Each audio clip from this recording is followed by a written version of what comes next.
Good morning, my friends, and it is time to rate some custom Magic the Gathering cards. Let's see what insanity is created by the community today. We're going to start off with Noam's idea. Let's see if they have any idea about how to be a real creature. It's a 1-mana 1/2 spirit with Defender, and Noam's idea is green while tapped. That is highly unusual. I also don't know how that is going to support the card. I mean, unless you're attacking into a creature that has protection from white. Untap, Noam's idea deals 2 damage to a target. Wait a minute. Hold on. So it's green while tapped. Oh, and as Defender, actually. So we can't even attack with this card in the first place. Interesting. So we need to... It's basically a game of how do we tap this card through, like, Springleaf Drum so that we get the untap ability so that we can start shocking things. Because basically, 1 mana... I mean, it's basically a tap, the creature deal 2 damage to something. It's pretty sick. We just need to be able to tap the card in the first place through means of basically Springleaf Drum, or if you have some other card on the battlefield that says like all your creatures can tap for mana, there are things like that, or an aura that you put on it that taps it for a certain ability. So you tap it for a certain ability and then you can untap it for this ability.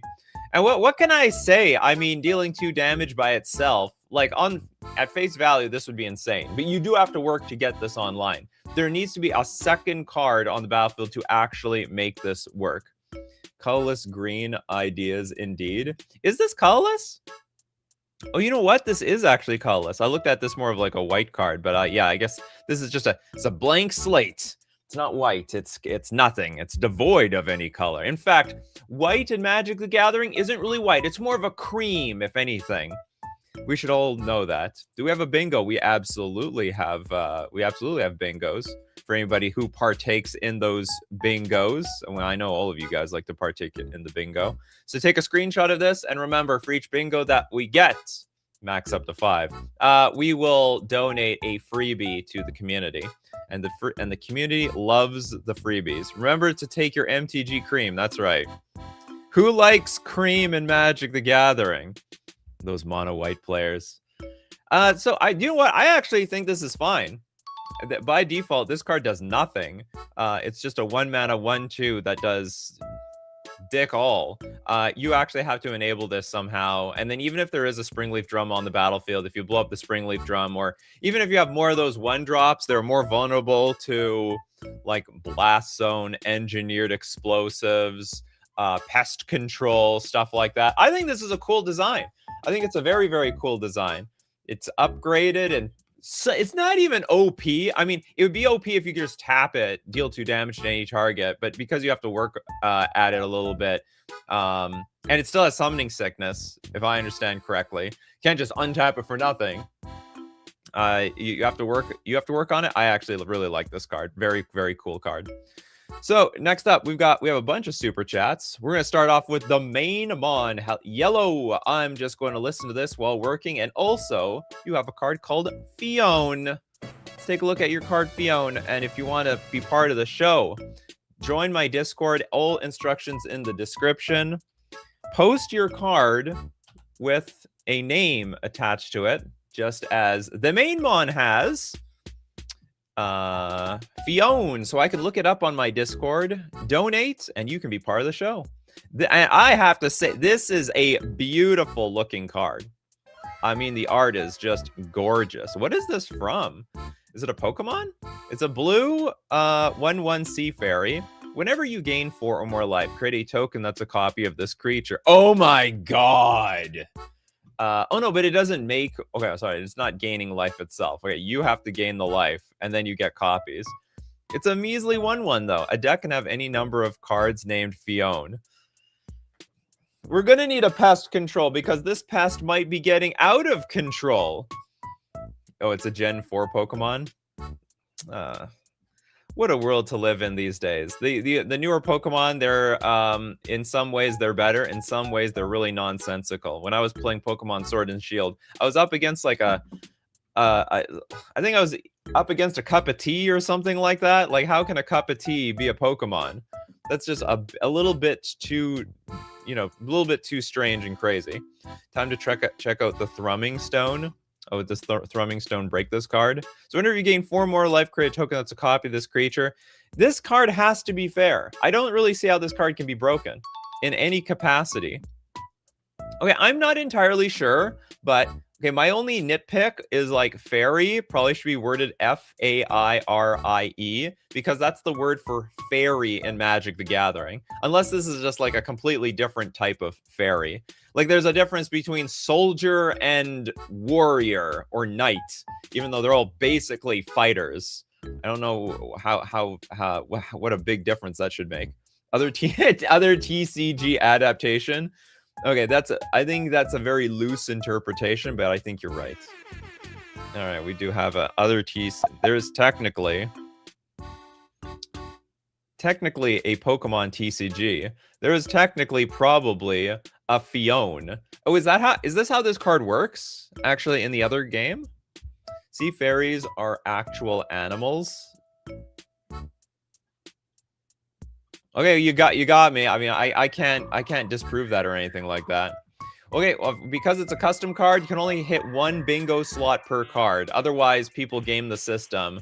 People have made cards in the past that like it's like 10 mana. It's got 5 different card types. It's like a 20/20. They design cards so that they can like hit the entire bingo card at once, which makes the whole bingo card completely pointless. They make it an anime card. They give it like 5 different abilities, some very specific. Anyway, Fione, it's simple but genius. All right, Einstein would be proud of that card. Back to the freebie section. We've got the Slipperiest of Bogles. Okay, so this looks like a regular Slippery Bogle, which is supposed to be a 1/1 hexproof creature. So what makes this like even more powerful? The Slipperiest of Bogle is a 1 mana 1/1 with Ward Lose the Game. Oh my god. Now, to its credit, however, hold on, how is it? Yeah, I'm like, so you have to sacrifice yourself in order to kill this thing. That's the only way. Would it even matter? I don't even think, like, I don't think you could ever kill this still, even with Lose the Game. Because the way it would work in Commander is, let's say I target this with Doomblade. Ward, I have to lose the game. All right, so I voluntarily lose the game. But then when I lose the game, my spell is removed from the stack because I'm no longer in the game. So I didn't even kill the Slipperiest Bogle even in the first place. You cast Angel's Grace, you can pay the cost. I guess that's the only way you could do it. There's no other way. Uncountable spells, you don't need to lose the... Oh, that's true too. Yeah, so if we use an uncountable... I don't know, how many uncountable burn spells are there? Urza's Rage? Like, that's the only one I know of. You can Platinum Angel through it. Okay, so there's actually quite a few ways. I'm just saying, like, if I want to, at a practical way, kill this thing, like, it's just not. I can't pay the ward and kill it. If I pay the ward, this thing's not gonna die. You just kill it without targeting it like a board wipe. Well, that's what you did with all the older Bogles too. Nothing changed. Pedgeman says, nowhere to run or uncountable spells, you don't need to pay the ward. What is nowhere to run? Everyone's talking about nowhere to run. Nowhere to Run is a 2-mana enchantment flash. When it enters target creature an opponent controls gets -3/-3 until end of turn. Wouldn't you have to pay the ward on that? Creatures your opponents control can be the target of spells and abilities as though they didn't have hexproof. Ward abilities of those creatures don't trigger. Ah, okay, that one also works. So there are a few ways. I'm just saying, like I'm just saying, you can't actually pay the ward. That's not possible as designed. If I understand the rules correctly, which I do think I do. Isn't this just worse than the classic Bogle?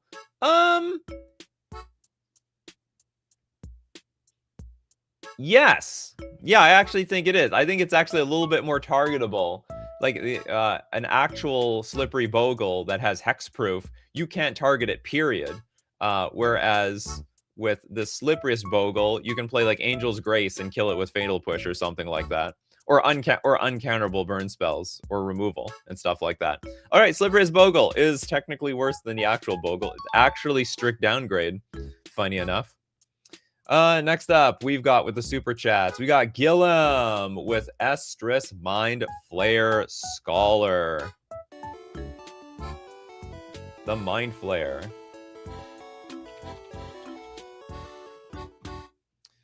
Okay, Estrus Mind Flayer Scholar is a 2-mana 2/2 horror. Whenever you modify an unmodified creature you control, or a creature you control mutates, create a token that is a copy of it, except it is a 1/1 horror in addition to its other types. All right, this is 100% super specific. I've never heard, like, I've never heard of a card that referenced mutate in years. So it's like, it has to be, and it hits 2 niche mechanics. Modified creatures. Okay, there's a lot of stuff that's modified, but usually it doesn't talk about, we don't talk about cards being modified. And also mutated creatures. We get a token of it, except it's a 1/1. Sure. Hold on. But it has to be an unmodified creature, which is interesting. So if the creature is already modified, no bueno. But hold on. Couldn't we just, like, move an equipment back and forth between 2 cards? Like, to be equipped is to be modified, right? So if I understand correctly, and then if we, like, just swap a 0 mana, so if we have 2 creatures in play, a 0 mana equipment in play, and Estrus in play, we can just swap the equipment back and forth between 2 creatures, and then they will, we get an infinite number of 1/1s. Yeah, goes infinite with any equipped 0. Well, no, I don't think you can re-equip the same creature. Oh, no, actually, sorry. We only need 1 other creature, right? So we need 1 other creature and Estrus, and we can swap the equipment with it as well. Yeah, so a new Shuko combo. This might as well be just, it's Nadu. It's Nadu all over again. And for that, it's probably broken. It's probably broken. It's just too easy to combo off. You have this plus random creature plus a 0 mana equipment. Yeah, you can move the equipment to the token as well. So all we need, and then the most important thing is we need Estrus to just be on the battlefield. If Estrus is not on the battlefield, we screwed. So you can interact with this by hitting the Estrus, which is a little bit better than with Nadu, because when you targeted Nadu also triggered and got the opponent value. Super exploitable while being super specific. Noise. It's not that specific. Like, so it looks like it's specific, but let's be serious. Everything is an unmodified creature. Like, okay, 99.999999999% of creatures that enter the battlefield, they are unmodified. Most cards have to become modified. Has anyone heard of restrictions? Apparently not. The tokens can be copied too. This can go nuts pretty easily. Okay, it is broken. If there's any template that, template that proves that this is broken, it's Nadu. And this is just Nadu times a million. And you can be mono blue as well, which might be a bad thing. It might be bad to be mono blue. Yeah, it goes infinite with stuff that adds +1/+1 counters on creatures. How does it go infinite with that? Whenever you modify an unmodified creature, create a token that's a copy of it. Oh yeah, doesn't this go infinite with like a Ravager? You're totally right. It just accidentally just breaks anything that enters with a +1/+1 counter. So like, hold on. Or no, would that not count? I can't remember. I'm not sure how the rules would work. This should be a 0/0 that enters with a +1/+1, maybe. Oh, so that like it's already modified, so you can't like break it as well.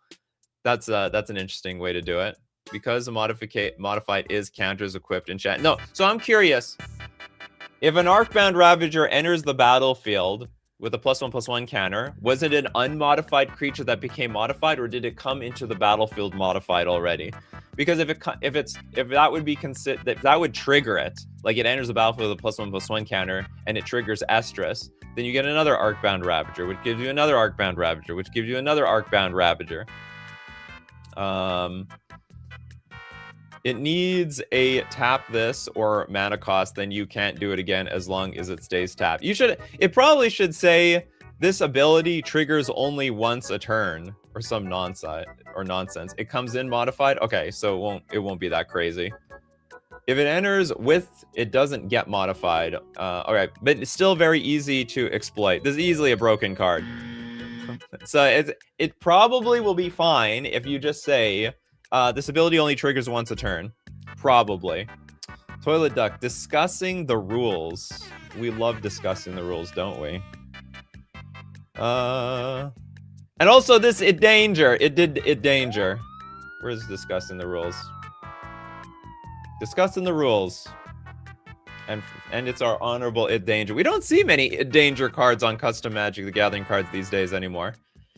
Wait a second. Doesn't the creature need to mutate though? No, it's whenever you modify an unmodified creature or a creature you control mutates. So like either or. It's looking for both.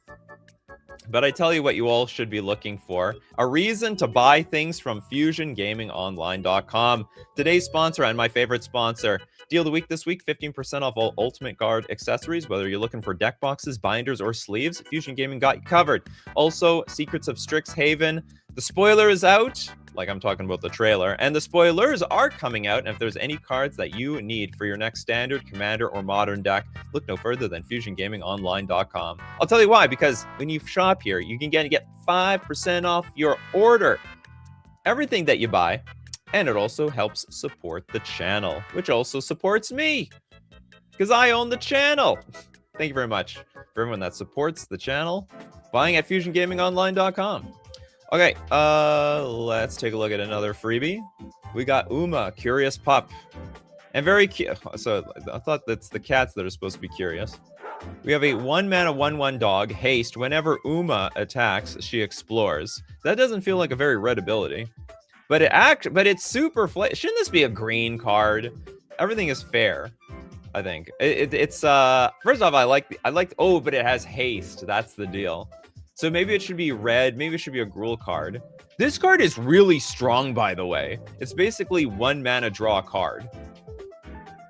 Or, I guess, draw a card some of the time. Dog named Horse. Uma? Curious Pup, does Uma mean horse? Teutonic Nightmare says, that's cute. Wait, why is she a 2/2 on turn 1? Oh yeah, that's possible. So like most of the time she'll be I would say like probably 60% of the time she's going to be a 2/2. Then some percentage of the time she's just going to be a 1/1. Oh, Uma is Japanese for horse. It's got the heart of a horse. Very cute doggo. It's legendary at the very least. Let me think. How good is this? It's very good. This card is very, very, very good. Although, if you hit a land on turn 1, so it's like what? So if you hit a land on turn 1, it's like 1 mana draw a card. If you don't hit a land on turn 1, it's a 1 mana 2/2 and a strictly better Goblin Guide. This card has to be too good. It almost seems within the power level of Magic though, for the most part. Now I'm thinking like Legacy. Would this actually be too good for a Legacy? Probably, because it like goes from a 1/1 to a 2/2 to a 3/3, and you can always stack your deck with Ponder and Brainstorm to make sure that this thing just keeps getting bigger and bigger and bigger. I guess late game. Okay, I guess the downside is late game it really sucks, but you could say that about a lot of other things. This card guarantees a huge advantage if you are the starting player. Not sure if Ragavan level. No, I would say it's similar. No, but it's no ramp. No ramp. Ramp is what I think Ragavan is gives Ragavan that extra spice. I would incline.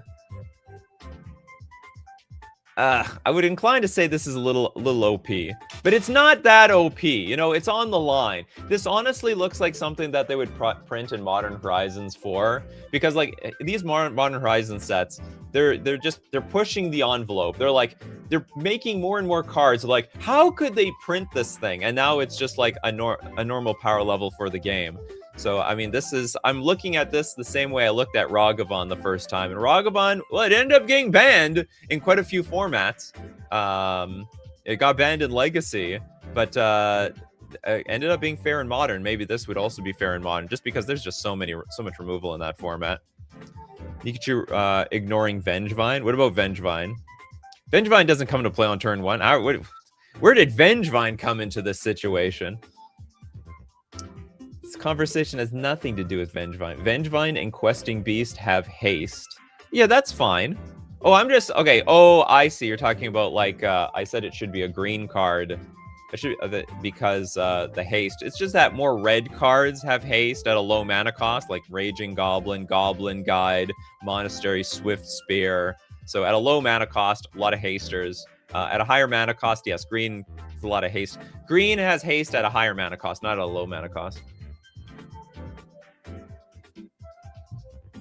On the other hand, I don't know any red cards that explore, but maybe they exist.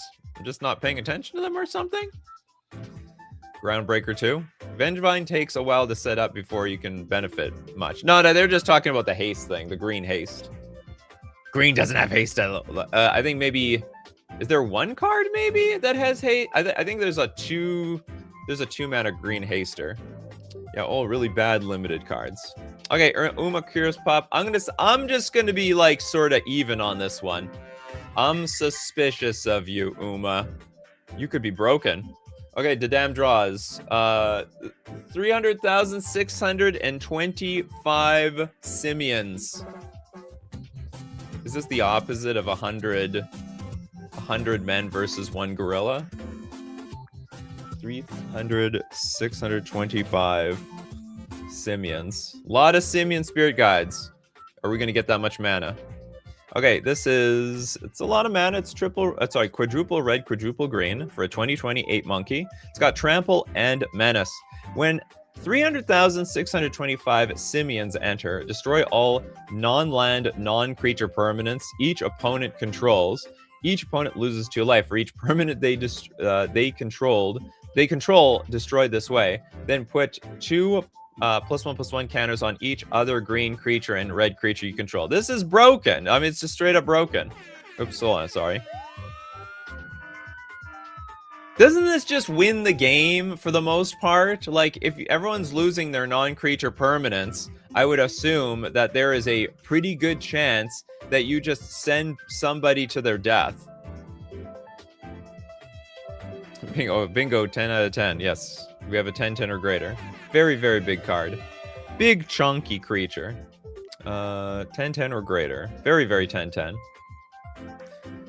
I'm pretty sure this is busted. This is more of a joke about Dimitri sets. He tries to get 300,625 cards per set. Oh, really? Oh, that was the flavor? I was wondering about that very specific number.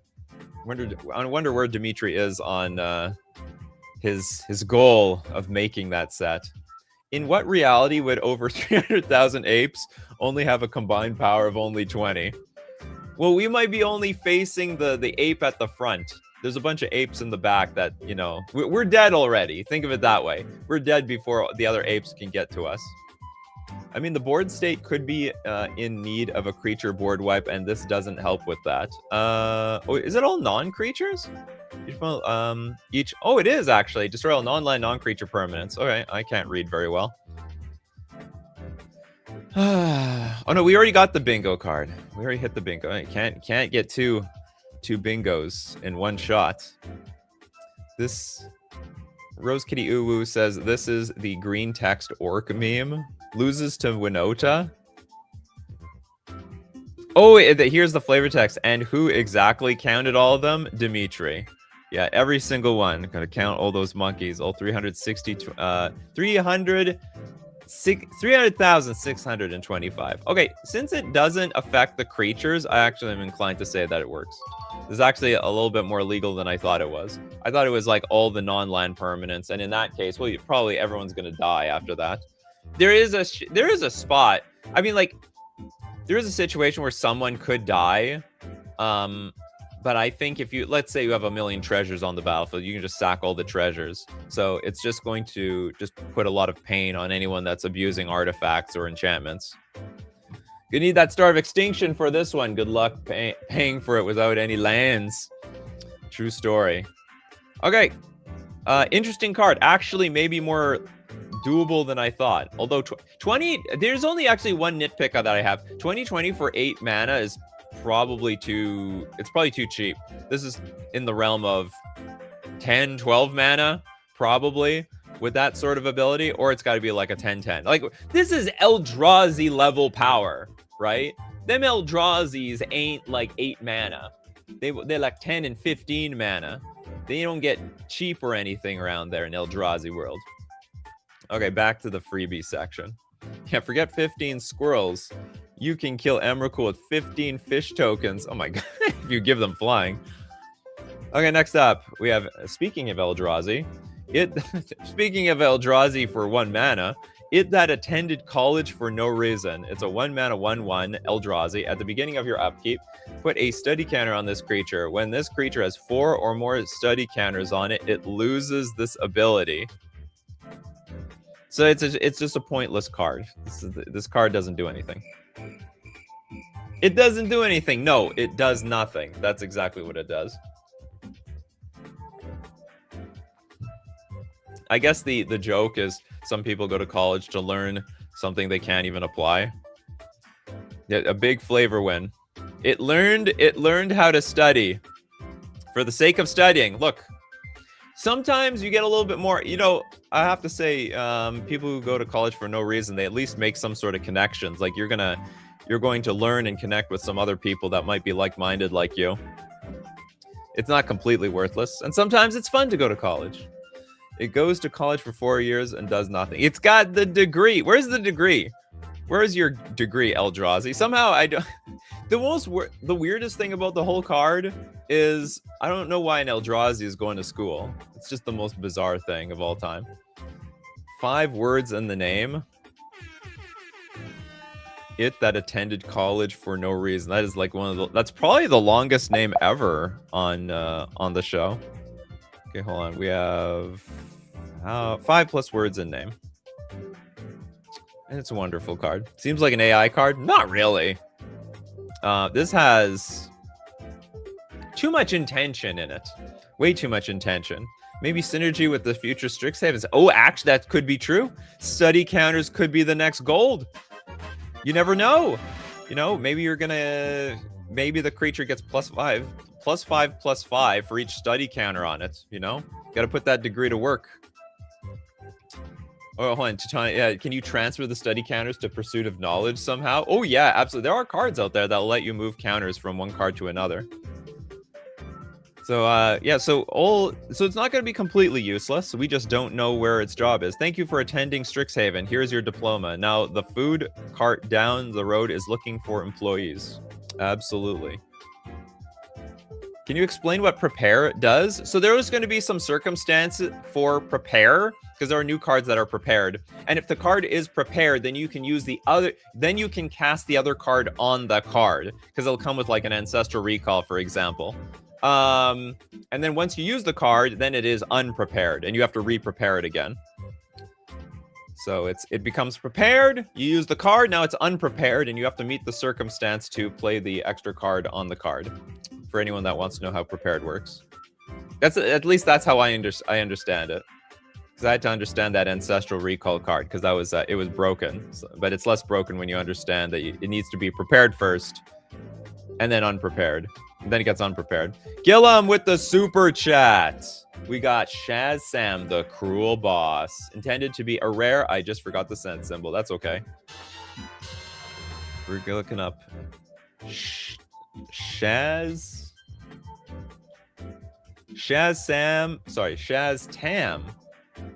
Tam Cruel Boss is a 4-mana 3/3 Lich. Whenever a non-zombie creature you control dies, return it to the battlefield, except it's a zombie in addition to its other types. We all are zombies now. Is there seriously no card like this? This is the most Magic the Gathering card I've seen in a very long time. Feels like something they would have designed like 20 years ago.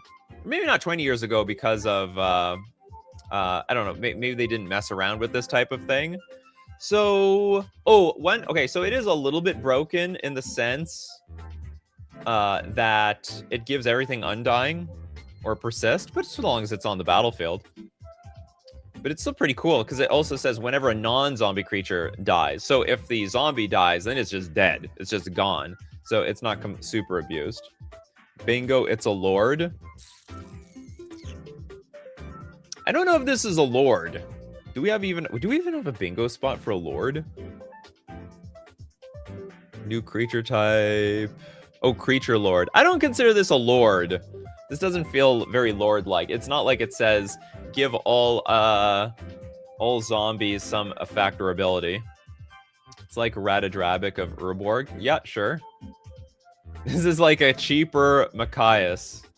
It's sad Wizards of the Coast is reprinting the reserve list. Not really, Michael Ing. Like, they're not printing Ancestral Recall, as people say. No, I'm saying it's not a lord. I'm not calling this a lord. Like, I play with lords, and this is not a lord. This is just like it's some weird effect that affects, like, it says non-zombie. It's for non-zombies. How is that a lord effect? Is Lich even a real creature type? I don't know. Maybe not. There's a lot of Liches out there, though. Yeah, it's just a reanimator, that's for sure. Okay, it's countered by donating a Masquid Nexus to the opponent. Yeah, all your stuff are zombies. Everything that going to the graveyard is just going to go to the graveyard. What a weird way to counter this entire card. Bingo, new. Forgot it was non-creature type. Huh? Forgot it was a non-creature. I don't get it. Oh, bingo, new. Forgot it was a non-creature type. Nah, I don't know how often that happens. Lich isn't a type? Lich is yes. We got a little bit of disagreement in the comments section here. Okay, let's take a look. We can figure this out. We're gonna go at advanced. We're gonna look type, creature, Lich. Let's see how many Liches show up. Lich is a creature type, sort of. It says horror. Is it a Lich in a different language or something? Okay, I guess Lich is not a creature type. These are the only cards that show up, and it's like in a foreign language. Besh Wushring von Erekturn. No, okay, so I would say Lich is not a creature type. I mean, it can be a creature type on today's show, that's fine. Most Liches are zombie wizards as types. Never mind, Lich isn't a type. The search came up with German printing. Exactly, me too. You can search Scryfall with T Lich. Well, I mean, we can find all the, like, actual Lich cards, but the question is it a creature type? Now, can it be a creature type? Sure. I mean, I don't care. Yeah, I mean, so we do hit a bingo. We have a new creature type, the Lich creature type. Let's be serious, everybody. If Wizards brought this new non-creature subtype, where is it? New creature type. If Wizards brought the Liches back, it would be a creature type, and then they would errata all the old ones to be a Lich, like a zombie Lich or something like that. You know, that's how Wizards would do this. But I don't think Wizards has touched the Liches for a little while. I also found one card that is just Lich, but that is an enchantment. Yeah, that's not quite the same thing. I mean, Gamer is a creature type. Is Gamer? Oh yeah, they're what, from the unset cards?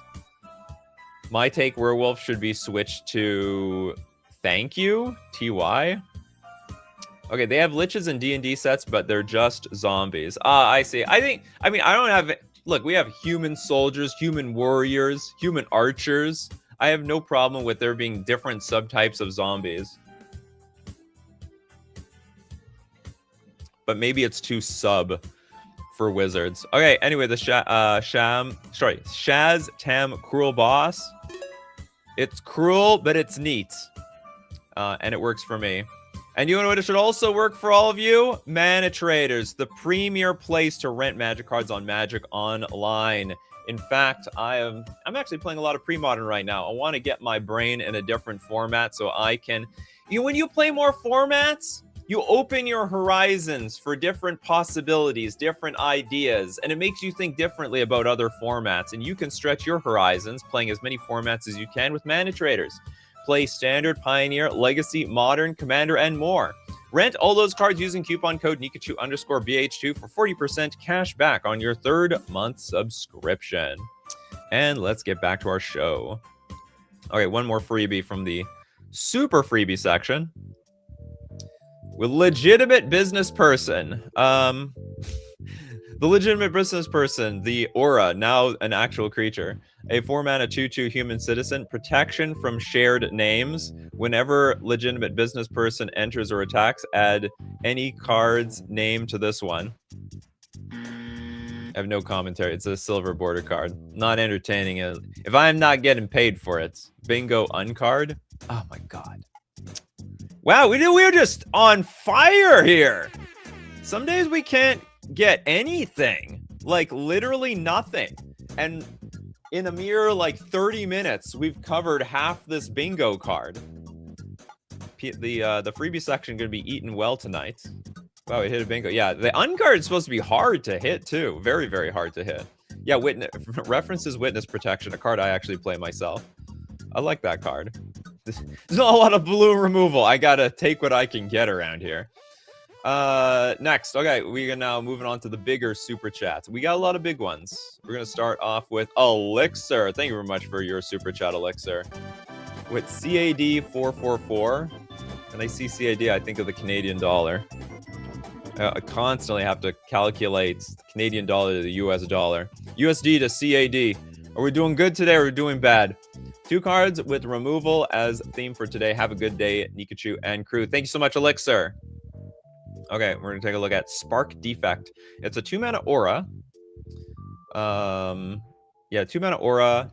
Enchantment. Enchant Planeswalker. Enchanted Planeswalker has -1, destroy target creature. This is super original. We're giving auras to our Planeswalkers, which frankly, why not? We've been giving abilities to our creatures for years. We've been giving abilities to artifacts for years. Why can't we start giving abilities to Planeswalkers? This is a really specific, it's narrow unless you're playing Super Friends. And you could, in theory, also, like the upside is big, right? So this is like a terminate every single turn for as long as you can keep your Planeswalker alive. Okay, Midawishan says, this isn't new. We've done Planeswalker abilities a few times. No. But is it on an aura? Have we ever enchanted a Planeswalker onto enchanted Planeswalker with an enchantment and given it an ability? I want to say it's never been done before on aura and on auras. Okay, hold on. I call BS here. I actually call super BS. If it's either been never done or it's rarely been done. So we need aura. How do I put this? Planeswalker.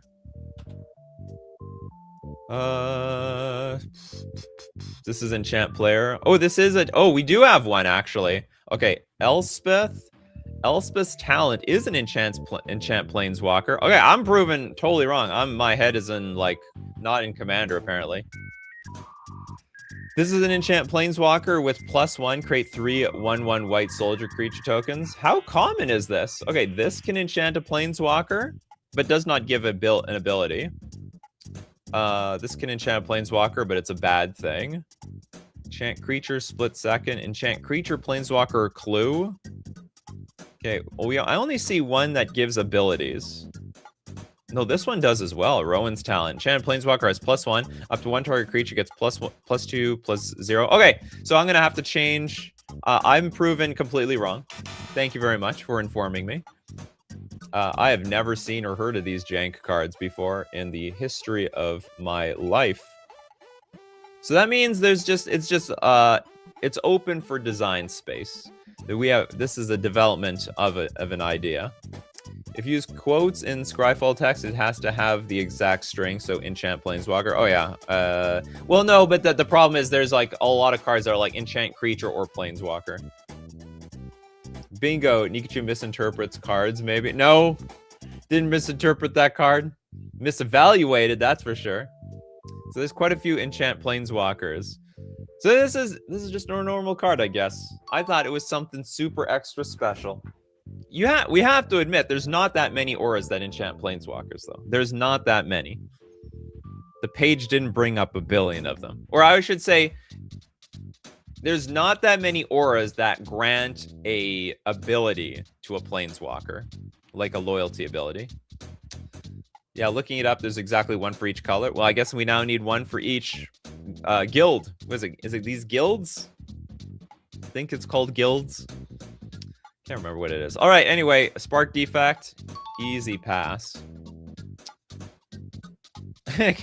Rose Kitty Ooh asks, Steve, why do you got a green name? Because if you're a member of the channel, which costs like $5 or something, then you get a green name. By the way, you can all support on if you support on Patreon. Unfortunately, you don't get the green name, but you know what? I love you just as much. I do love you just as much. But if you support by becoming a member on YouTube, then you get the green name. So you can see exactly who gets the members.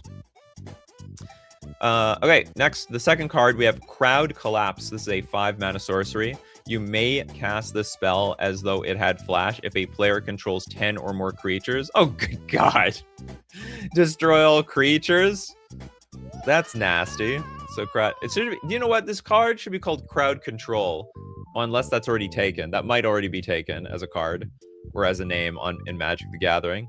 This card is so good. This is a great idea. So it's like, it's a 5-mana board wipe. But you know what? If someone has like a few too many creatures, we can do it at instant speed and like make it make sense. Yeah, you pay. It's a pay to win thing here. You get a green name when you pay $5 a month. A bit overcosted for being a board wipe, but conditional flash, that's fine. Oh no, I think that's the idea. It's like, if you want to play it at sorcery speed, it's a smidge overcosted. But if you, for instant speed, it's undercosted, but under a condition. Condition is your opponent has too many creatures out, and they're going to feel the extra pain when this thing when it gets cast. My cat's deck would hate this. Everyone's token deck would hate this.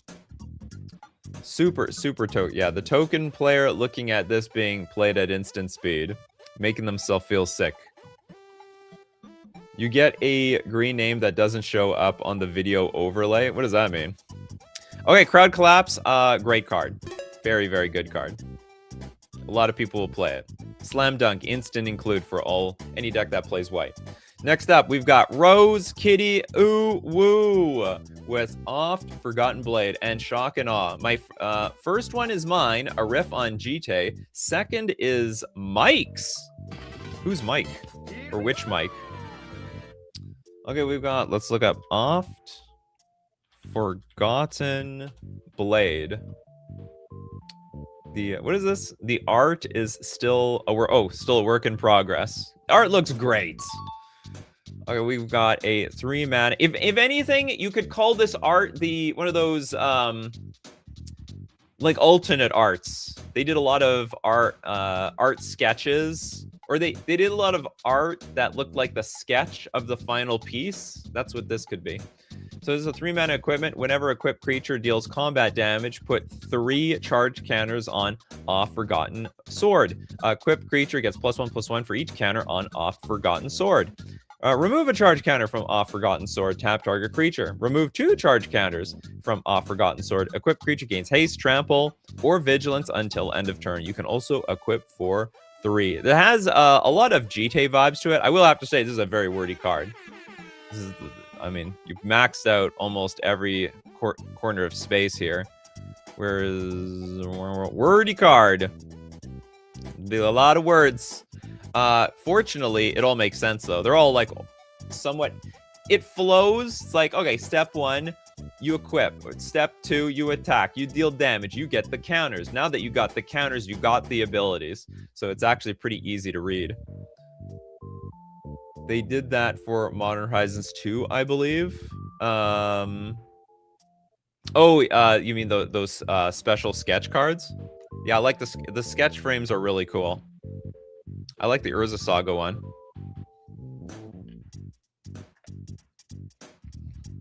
Now, is this broken? Absolutely not. This is very, very fair. And I think it would probably be a mainstay in everybody's deck that likes to play with equipment. Which is interesting is that I think this is the first one that naturally buffs the creature for the counters that are on the card. I don't know another sword that does that. Usually, like, even with Umezawa's GT, you have to, like, remove the counter in order to buff your creature. This one, you actually want to keep the counters if you want to make it bigger. And what's interesting is the you give the option to give it trample if you remove 2 charge counters, but if you remove the charge counters, you'll shrink the creature at the same time. So you have that little bit of risk and reward that you have to consider when you're up against blockers. I mean, the GTA type cards have to be worded by default because they how they work, but they usually have simple to understand abilities. Bolt says, I know Lost GTA exists, which was in standard last year, but I don't know if any of the other GTA likes. Oh, that card sucked. Michael Ing, have you ever done a tier list show that focuses on flavor? I might not have. That might be a new one. There are things that buff based on counters. You mean counters on the equipment? I mean, I'll believe you. I'll believe you. I just never seen it. I don't see I don't see the janky equipment. All the jank cards are outside my field of vision in this game, and there's a lot of jank cards. Mike has a friend inside me. Okay, so Forgotten Sword, excellent design. Perfect design. You might even get hired by Wizards of the Coast with a design like that. Okay, let's take a look at Mikey's. All right, Mikey, your card is Shock and Awe. Oh, it's for Big Mike. Big Mike even might be with us right now. Okay, this is a split card. Okay, everybody, turn your heads around. It's got Shock, which I believe is illegal. We already have a card called Shock in this game that does exactly this. Shock deals 2 damage to any target. So, because there's already... Or, I don't know, would this be allowed? Maybe it would. Because they just put Ancestral Recall on other cards. So maybe there's a difference between Shock being by itself and, like, Shock, double dash, Awe. Because that's how this, I think, would be worded now. And then we have Awe for 4 mana, instant. Exile target creature with power 3 or greater. Okay, now I'm curious. Is there a card called... Is there, like, a card called Awe? I have to look up exactly Awe. No, there's actually no card called Awe in this game. If they can print Ancestral Recall on an existing guy, I can stick Shock and Fuse card. Okay. No, I think that's how it would work too. Like in the inventory, it'd be Shock, double dash, Awe, just like Fire, double dash, Ice for a split card. So it's different. It would be different if you combine it with another card at the same time. Bingo, we did this already. I don't remember we did this already. I like how the set symbol just says R&D. Oh yeah, or R&D over here. It's a it's a work in progress. It's a templated card before it actually goes to the printers around here. Yeah, if Wizards, well, okay, Wizards is putting Ancestral Recall on top as like almost like an ability on another card. That's the difference. Not anymore because of prepared. Maybe they're changing the rules. But if it was a standalone card by itself, I would still disqualify it. But it's not. It is in combination with something else. Surefire Self says, yeah, the interesting thing is you can now run 8 copies of Shock. Oh, I didn't even read the whole card yet. If you wanted, 4 copies would just have Fuse with Awe attached to it. Correct. Okay, so Awe is a 4 mana instant. Exile target creature with power 3 or greater. So you have Shock, which kills off the tiny little creatures. And then you have Awe, which deals with the big creatures. Very versatile removal spell. And honestly, oh, and you can fuse them together. For 5 mana, you can deal... You may cast one or both halves of this card from your hand. It's a bit weird. Oh, so you can like... Okay, so for 5 mana, you can Shock something and also exile something else. Repair did change rules, so you can put an existing spell onto another spell if the effect is the same. Really? We might have to change the rules. So what? So what? Like, can we have... We cannot have, like, another card named Lightning Bolt in this game just by itself. It has to be... it has to be on top of another card. Mariano, buenos dias. Uno más. One of my, one of my fitness trainers is speaks Spanish and always uno más, uno más. One more push up, one more something. Okay, this is a fine design. It's simple yet beautiful. Next up, we've got, speaking of Big Mike, we got Big Mike himself. Good morning and happy to all. Oh yeah, it's April 1st today. Prepare to get fooled. I probably got fooled 12 times. I didn't even realize it. $10 for me, $15 to whoever who needs it. Thanks so much for the donations, Big Mike. So we're gonna go to Elemental of Surprise. Elemental of Surprise. Is it Elemental? When did you post this? Okay, you just posted recently. How do you write? Elemental? You did write it, Elemental of Surprise. Sometimes when you, like, people post the cards very freshly, I can't find it on Discord. I don't know why the hell it's not like that. We'll qualify the dono for chat when the dono gets claimed. 12 times? I know, I'm so bad with April Fools. Like, I am the most gullible moron on the internet. I have to find out at, like, close to the end of the day that, like, everything I read is just BS. It's like, wow, that's interesting. Wow, that's interesting. And it's even worse is, like, I can have these realities in the middle of the day. Like, oh, this is just a dumb April Fool's joke. And then just completely forget about the next, I don't know, 10 headlines that I learn about. I'm so bad with April Fools. I just got to remember, don't send any links to anything to make you look so stupid. Okay, Elemental of Surprise. 6 mana for a 4/2. Elemental Elk. Flash and split second. First strike and haste. When this creature enters, target creature becomes unprepared. Unprepared? Cards aren't even prepared anymore right now. That creature can't block until end of turn. This is like a big joke card. It's like cards are supposed to be prepared, but they won't be prepared from the element of surprise or the elemental of surprise. Evoke are super broken. What can we do with Evoke here? So Evoke, split second, for this creature enters. Oh, I see. So if we evoke it, just target creature can't be prepared. And it can't block. They took gullible out of the dictionary. They did not, unfortunately, for me. Elemental of Surprise. This is a reference to my driving into a deer. No, it's a reference to the phrase "the element of surprise," as that being like a sort of advantage or power in a certain situation. You know, there's value to surprising your opponent. And anyway, this is the Elemental of Surprise because it's an Elemental Elk. Okay, this card is fair. I don't know how good it's gonna be. We don't even know how good the prepared cards are, that we need like an anti-prepared card. Although Wizards should do that for every single like new mechanic that they make. They need to print some answers to it. Just make sure, like, you know, we need some sideboard cards for those new banger cards. So the idea is this guy is basically F the emeritus of Ancestral Recall specifically. I was really salty when I designed him. Oh, you really don't like that Ancestral Recall? In the grand scheme, it's like 6 mana, draw 3 cards. Although maybe blinking it's going to be a problem. Nikachu, have you ever played WoW? Nope. I think the closest to anything that I've played like WoW would be EverQuest. And I only played like 3 hours of EverQuest. And that was like 30 years ago. I don't play a whole lot of... What are those? Those are like MMOs? I don't play like any MMOs. I think that's an MMO. Okay, next. You've got... also the Tenured Professor. A 1-mana 1/1 human wizard. It's got Cumulative Upkeep. We're bringing back Cumulative Upkeep. Why are we doing that? Prepare an unprepared creature. All right, so creature's going to become prepared.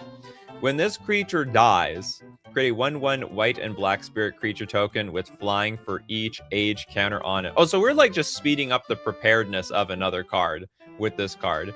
We don't even care about the Cumulative Upkeep. This is actually a really good way to do this because we can just throw this thing away and get value out of it anyhow. So create a 1/1 white and black spirit creature token with flying. Oh, for each age counter on it. So for as long as... Hold on. The Cumulative Upkeep is like free. Oh no, it's not free. We have to prepare an unprepared creature. So we wait to prepare everything. Is this broken? Is this actually broken instead? Yeah, it's technically a positive because we won't pay anything. But it does have to have an unprepared card to prepare for it to work at all. So this goes from... Okay, do you know what? This is not going to get out of control.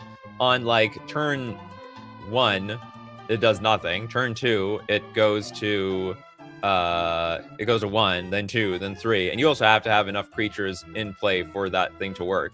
Can we prepare somebody else's creature? I guess so. We can prepare our opponent's creatures. If you don't have an unprepared creature, you have to sacrifice because you can't pay the cost. Well, the good news for us is other people have cards. As long as you keep casting preparable creatures. Yeah, you want to maximize token generation. You'd need to target opponent stuff too, which can be a downside, right? Well, mate, probably not. Like, this is like... So this is a bit of a weird design because you're preparing a bunch of creatures that don't need to be prepared in the first place. And so that would be my only...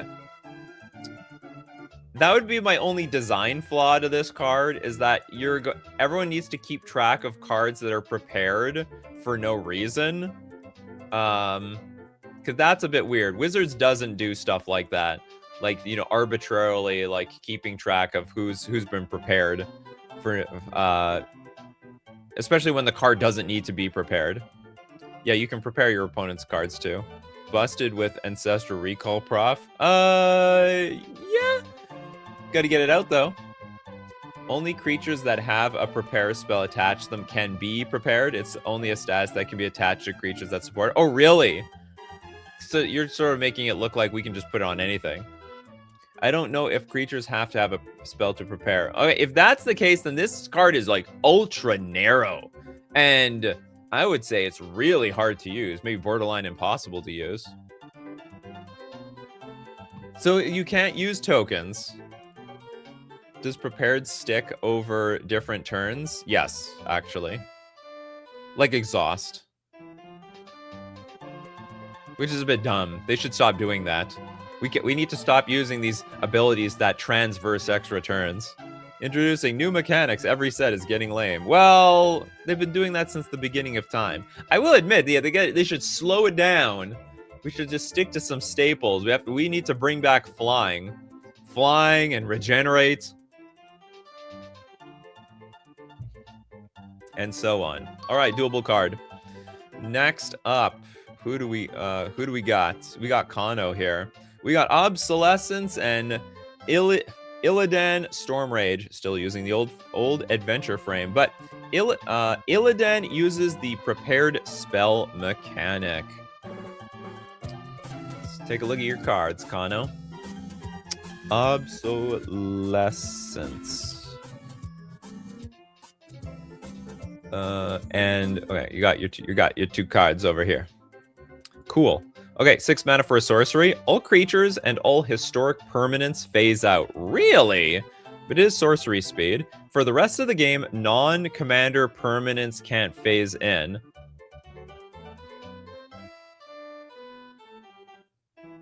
Does this like break the game or something? This sounds incredibly... I can't... Is this dangerous? I can't tell if this is danger or not danger. Oh, I see. It's all creatures and all historic permanents.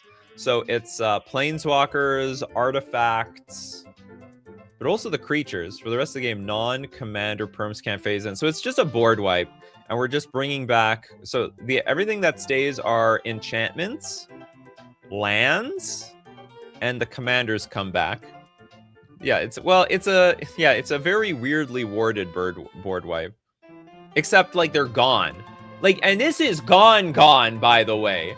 I never thought about it, but phasing might actually be like the second exile zone, because you can bring back stuff from the graveyard, and then harder is to bring back stuff from exile. But you can do it. You can do it. I don't know if there's a single card you can play from that has been phased out, or is there any cards that like force you to phase stuff back in? Wait, so yeah, so phasing stuff out is permanent. This is a huge Teferi's protection hoser. Well, they're gonna get their lands back. So for the rest of the game, non-commander permanents can't... Oh, no, yeah, that's right. So if someone goes Teferi's protection, you go Obsolescence, they're screwed after the case. Big Mike says phasing is technically not a zone. It's a close to remove from the game as we've ever actually gotten. It is the closest. It's supposed to stay in play as it's still there, but it's not really in there. It's not treated like it's actually there. Bolt is like, print this immediately. We need this card in the game. Are you tired of Teferi's protection?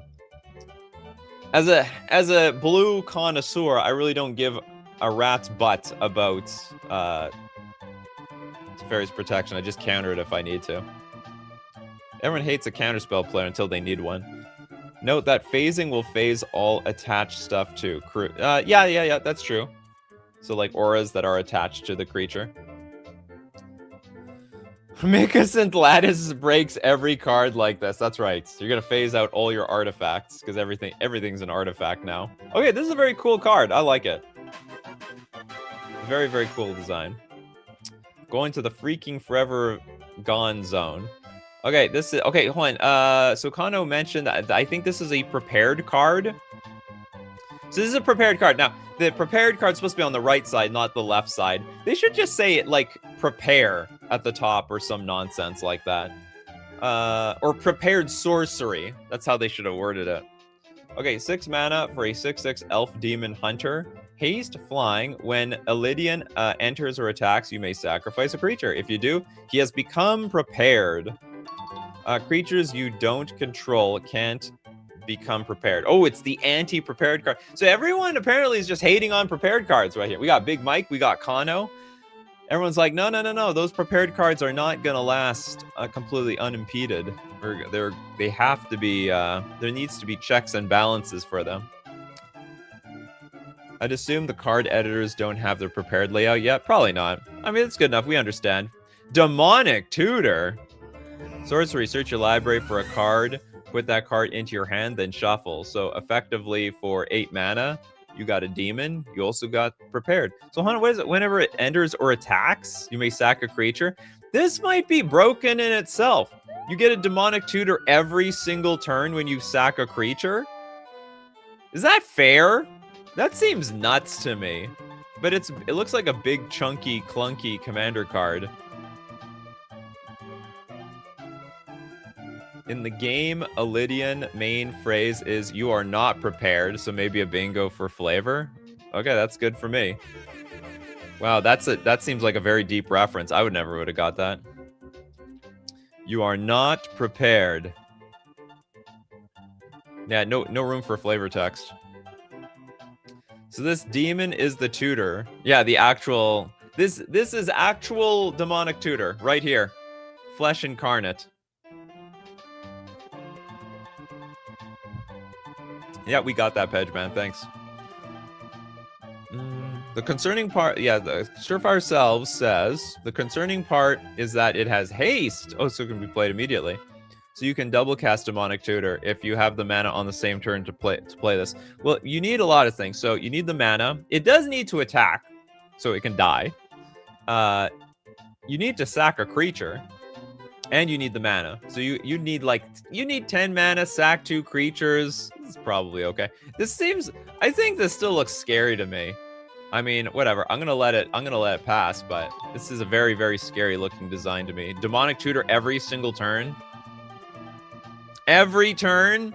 I'm gonna be dead quickly, aren't I? Okay, next up. We're going to move on to Rakdos. I felt the need to turn 2 of my favorite characters from the Untamed into cards. We got Wei Wuxiang, Yiling Patriarch, and Lang Wangji. Hongguang Jun. That was a mouthful for me. Yeah, let's look up Wei Wuxiang. Oh, and it's animated. Okay, we have a 5 mana 3/3 human noble. The spell costs 1 less to cast for each creature card in your graveyard. When Wei Wuxiang enters, return target creature card from your graveyard to your hand. You lose life equal to its mana value. Oh my god, why are we losing so much life here? Whenever a non-token creature dies, you may exile it. If you do create a token, that's a copy of that creature, except it's a black spirit in addition to its other colors and types. This feels actually like a lot of Magic the Gathering cards out there. There's a few of them out there that are like, okay, when a creature dies, you get a token, or you get a copy of that creature. It's got some Kalidas vibes to me, where if a creature dies, you got like a 2/2 zombie. And I guess you're just straight up just getting the creature in this case, but it's a token instead. Sausage Dogs asks, what card creation site is this on? I have no idea. I used to use Cardsmith, but it's totally messed up now and doesn't have the same feeling you used to have. Join the Discord and people will let you know what they use. Bingo, an anime card? There's no way this is an anime card. This is real life. You think this is anime? Someone Asian in the video. It's anime. No, it's not anime. Anime is like a cartoon. Huh, another reanimator boss, but the ETB isn't a May ability, so can you not cast him at all if you don't have any creatures in the graveyard? It's one less cast for each creature card in your graveyard. When it enters return target. What do you mean actually it's a May? But the ETB isn't a May. When it enters return target creature card from your graveyard to your hand, you lose life. No, it would just if it has no target, it just fizzles. That's how it is. There's a lot of cards out there like that. Like, I can play Subtlety, and it enters the battlefield and has no spell to put on the top or bottom of somebody's library. Or, sorry, a creature. Anyway, it has no target, so it just enters the battlefield, has no target, and it just fizzles.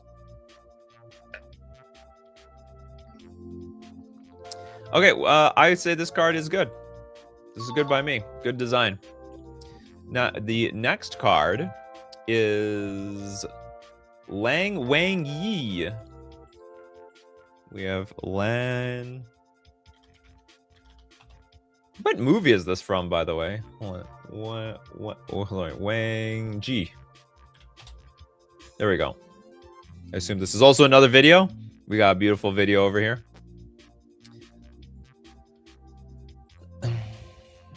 Wasn't there a custom card I'd seen which made you lose the game if you can't do a must ability? I can't remember. Well, I mean, I don't know what you're referencing. Okay, we got Lan over here. Is a 4-mana 3/5 human noble. Oh my god, look at all the text over there. A lot of text. Okay, vigilance and ward 2. When Lan Wang Ji blocks or becomes blocked by a creature, that creature loses all abilities until end of turn. For 3-mana tap, choose 1. We can rest, remove all counters from target creature. It gains indestructible until end of turn. Oh, that's interesting. You can also have Inquiry. Target opponent reveals their hand. Choose a non-land card from it. That player discards that card unless that they pay life equal to its mana value. Choose a non-land card from it. They discard. That is very not blue and white. That is not a blue-white ability. I mean, it's a huge... So I would say on flavor-wise, it's a very flavor fail. A huge flavor fail. Then we have Cord Assassination. Lan Wang Ji deals damage equal to his power to target creature. If that creature would die this turn, exile it instead. That's also like fighting. It doesn't feel... Yeah, it's a big... This card is a huge color break. The choice on the bottom is probably a flavor thing for the movie. They have the flavor names. Probably. I don't think color pie break is on the bingo card because this is more of a custom show where color pie breaking doesn't really happen all that much. It's more of an AI thing. They break the color pie all the time. Seems more yeah, actually it would be more Demir. So it would be blue black would fit this a little bit better, or black blue, or double black double blue. Maybe Esper. Maybe Esper.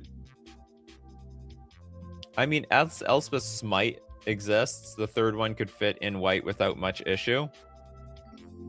It's a little bit weird. Okay, now here's the real question: is it broken? It does a lot.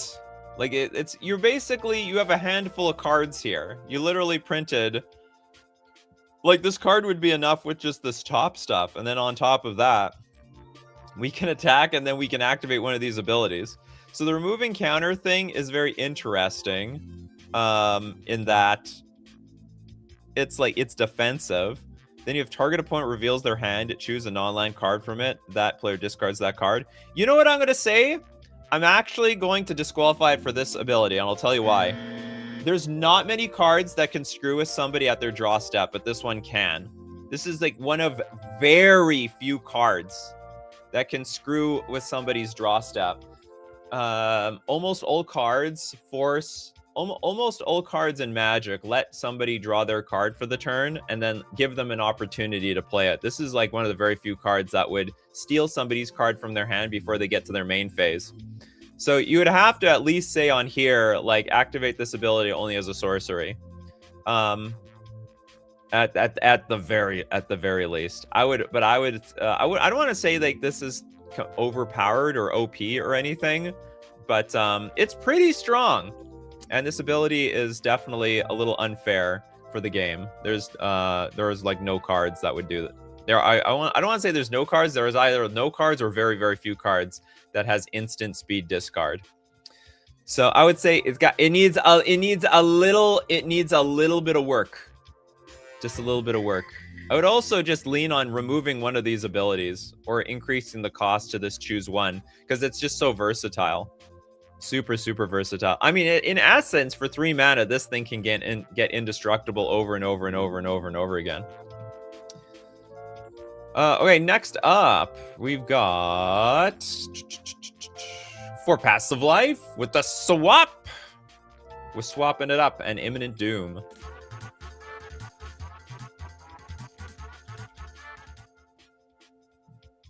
Swap. What the hell does that mean? Okay, swap is a 0 mana legendary sorcery. As an additional cost to cast this spell, tap all land permanents. It's 0 mana, but it's not really free, you know what I mean? Free has a cost apparently. Starting with you, each player chooses another player that has not been chosen by this ability. After all players have been chosen, each player's life total simultaneously becomes the life total of their chosen player. Then, each player simultaneously gives control of all permanents they control to the player that chose them. So what? Everyone's just going to choose the best person, right? So I'm going to choose the person with the most stuff. Then the next person gets to choose the next person with the most stuff. What turn order? Starting with you, I guess in rotation, clockwise.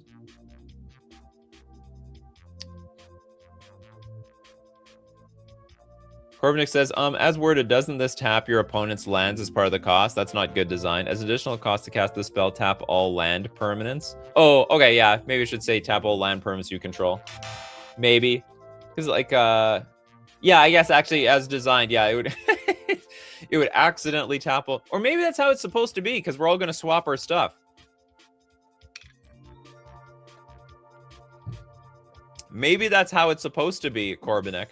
Because we're all gonna swap our stuff, and then nobody should be allowed to play anything until the beginning of the next person's turn. But then at the same time, no one can defend themselves. This feels really awkward if you suddenly don't have the colors to cast spells from your hand. What if you're the only red player at the commander table? No, but you're gonna take all their permanents, right? You're going to take all their don't you take all their lands? Then each player simultaneously gives control of all permanents they control to the player that chose them. So you're taking everything.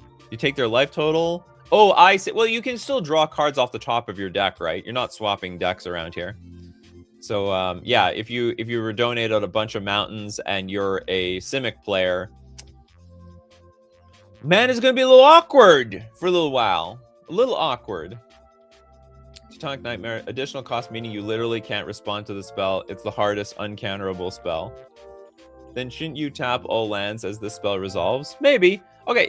You know what? I'm with you, Corbinick. How about we just say, as an additional cost to cast this spell, tap all lands you control.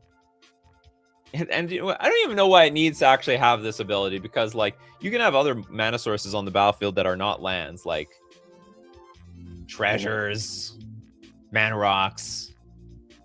But I guess someone else is going to get those mana rocks. They're going to get them rocks, aren't they? Okay, swap is... it's a janky card. Whatever. There's janky cards out there. This probably... I bet Wizards would not print this, but they might print something like... how would they put it? They might print something that doesn't swap the lands. So it's like they can use... So everyone exchanges non-land permanents, but not the lands, just as was specified earlier. It's probably like it's just going to be like an annoying type of card to play against. Scramble versus base. Yeah, there are other cards that are like this, where you like randomly distributing all your stuff on the battlefield. Next up, we've got the Imminent Doom.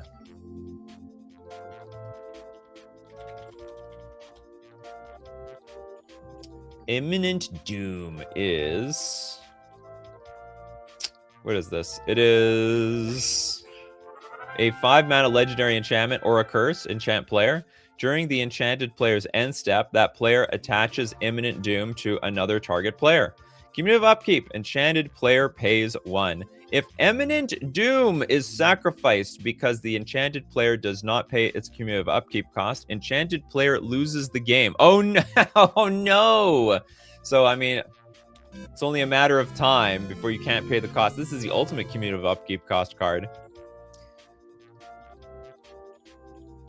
To another target player. So it's also a hot potato type of card. So everybody is passing this thing around. It keeps getting cumulative upkeep.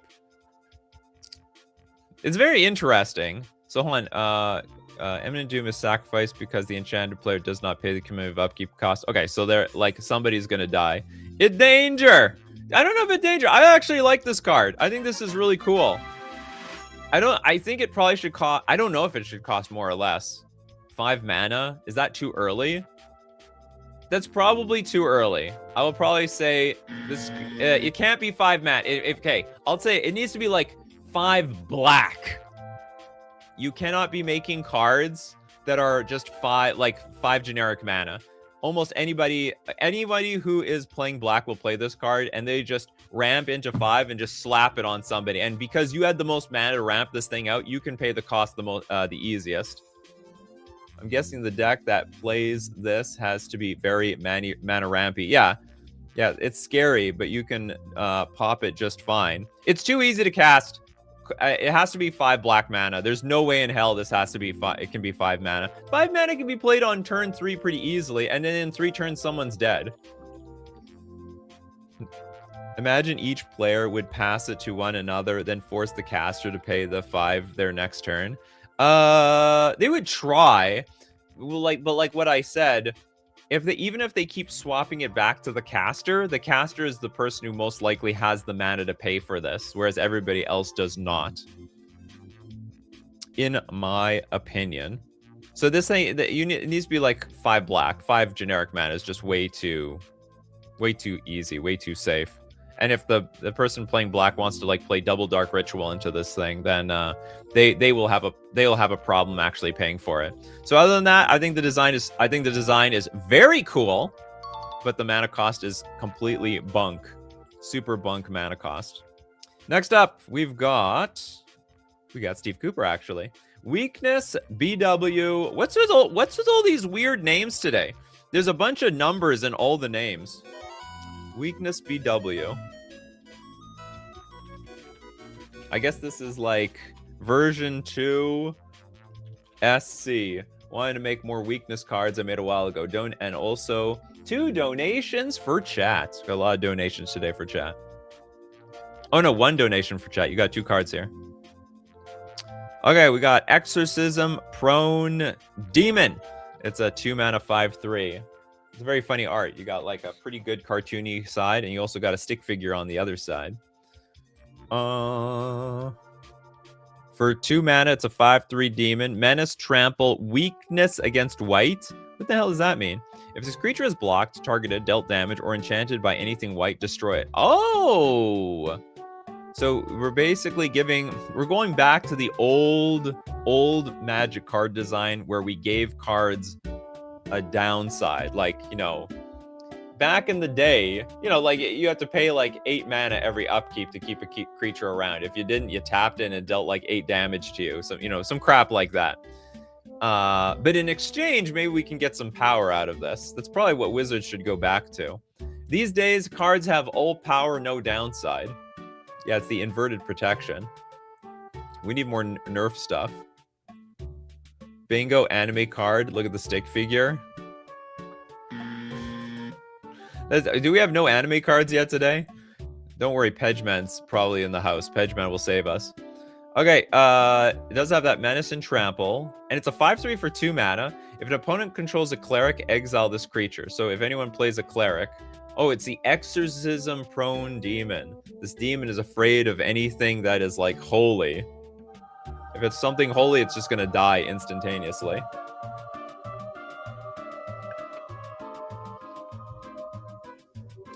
I actually think the card is still broken. It's just like this would make an amazing sideboard card. I think this would break one-on-one Magic for the most part. It's still like way too strong. There's not that many clerics in the game. There is quite a bit of white in the game, but like there's a good chunk of white. Even if you like, it's not even easy to block because it's got menace. So the black deck just has to keep killing the one creature off to prevent the white deck from actually blocking it. That's what people said about Vexing Devil. Insane sideboard card. You could probably main deck this, honestly. I think most decks would just get straight screwed by this. I mean, I guess what would end up happening is people would play more clerics if there are any playable clerics. You need to print some good clerics with this. My party deck is strong against this card. Oh yeah, the clerics wizards. But Vexing Devil is all upside. Well, Vexing Devil doesn't even get onto the battlefield. If the mana value was too low, you know there would be a huge downside. Anyway, I think this is still too strong. I mean, 2 mana for a 5/3, that's fine. But giving it Menace and Trample against the non-white decks just seems insane. Right now, it dies in Modern because of Soul Guide.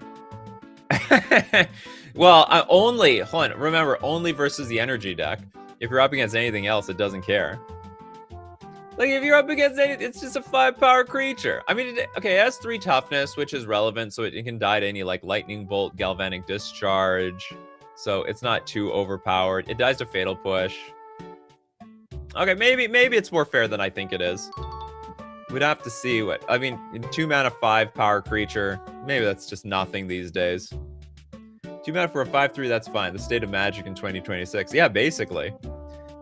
Everything that we used to think is just outrageously broken is just like... It's like nothing. This thing has a downside versus white. It's so basically it can be targeted by Prismatic Ending, I think for... I don't know if it... I think Prismatic Ending can target it for 1. It just doesn't... It can be targeted for 1, but... I think that's how Prismatic Ending works. There's a few of those like white and an X spell, and then if you, it's like exile target permanent if it's this mana cost. And in this case, I don't have to pay the extra mana with Prismatic Ending because all I have to do is just get this thing targeted by a white spell. Okay, next up, we've got the Tempted Angel. Is this supposed to be Lucifer?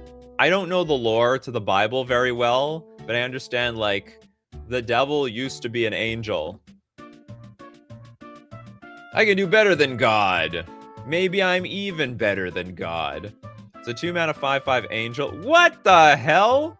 Flying Vigilance, weakness against black and against red. If this creature is destroyed, exile it. Then target opponent creates a 3/3 black angel token with flying and sack a creature. This creature gets +2/+1 until end of turn. Okay, this is broken. This is too much. This is too... A 2 mana 5/5 Vigilance would just wreck all the non-black, non-red decks. It would just wreck them so bad. Dies to Doom. It does die to Doomblade. Maybe a little too much dies to Doomblade. This creature is your opponent gets a 3/3.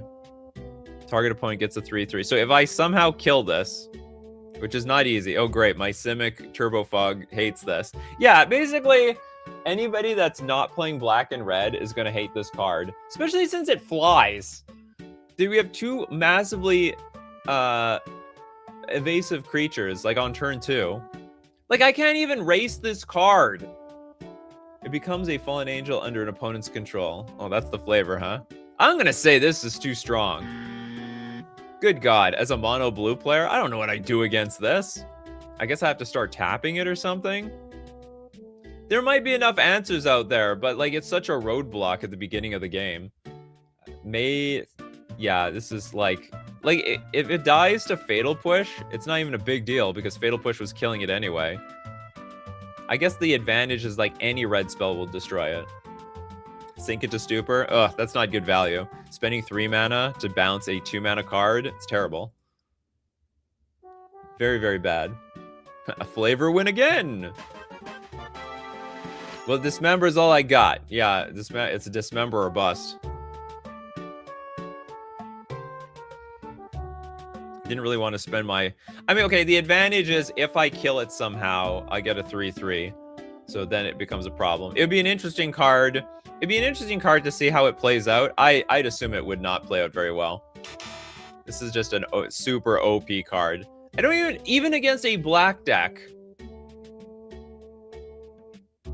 Maybe the downside is big enough to make it balanced, but you'd have to play it out.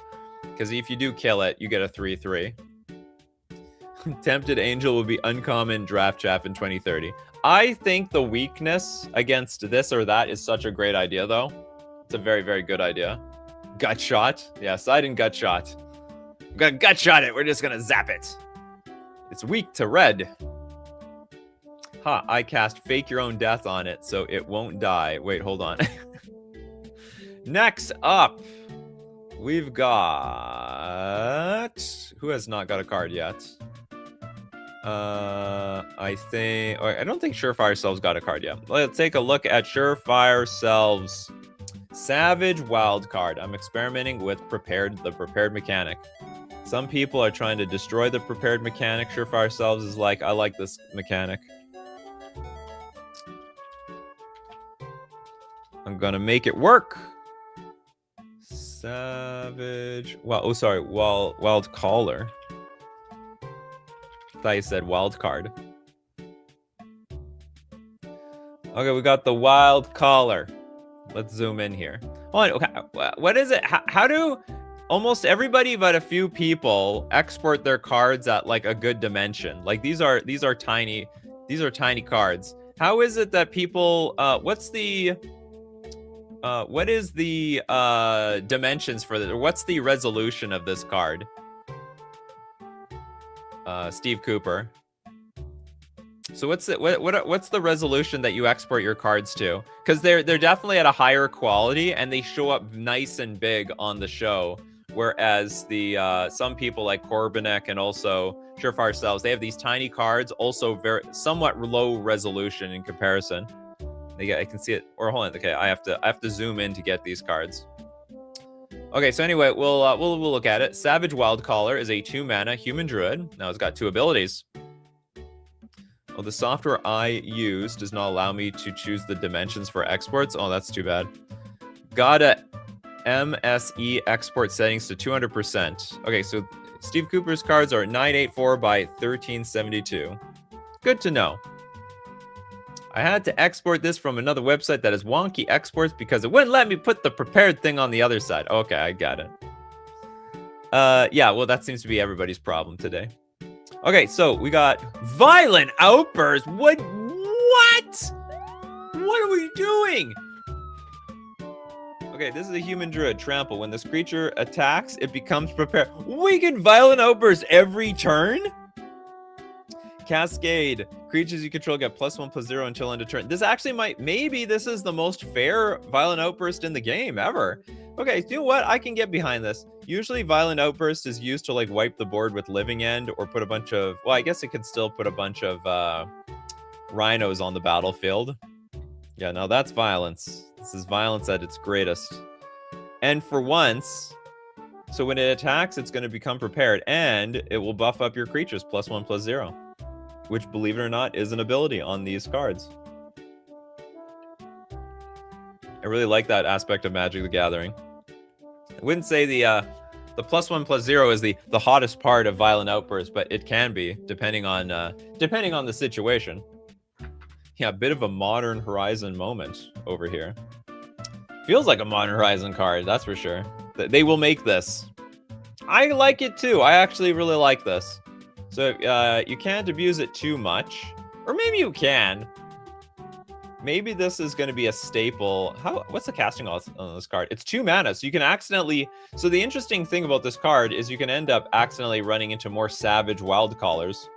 which is so you cannot exactly abuse it directly into 0 mana cards like Crashing Footfalls, even though you could have it in your deck. There's a bit of a filter on which cards can be prepared, I guess. Wordy cards literally wouldn't fit. Oh, I see. Okay. Can't make it too wordy. It's Violent Outburst, but... Well, it's not necessarily better than Violent Outburst. So, normally people play Violent Outburst so that they could cheat 0 mana cards into the game. But because this card itself is 2 mana, you would end up Violent Outbursting into another Savage Wildcaller, which is, like, not the greatest value. So, you'd fill your deck with a bunch of cards of, like, 2 mana, like, good 2 mana value cards and 1 mana value cards. It needs to survive the first turn when it's out, unless you have haste, which isn't impossible in Gruul. I think it's a cool card. It's a very, very cool card. Very, very neat.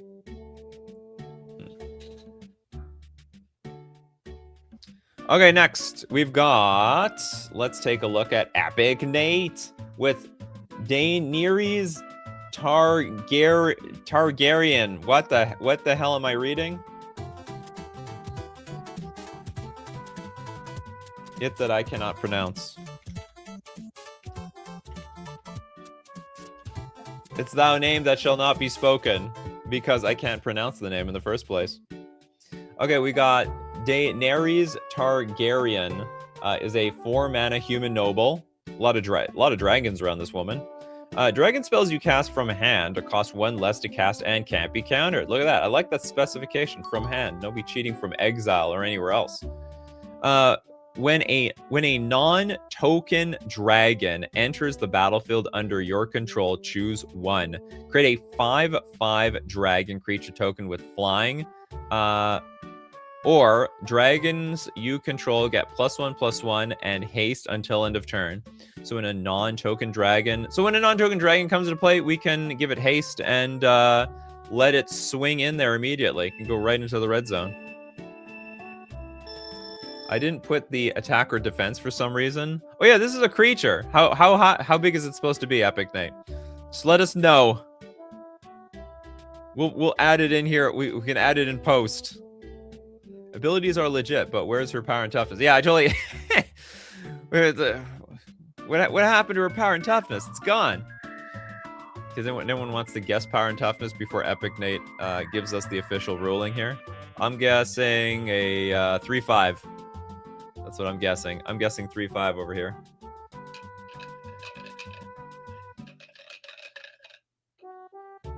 I was close. It's a 3/3. A 1/3? Look at Kazami, that's too small. I mean, I guess it's possible.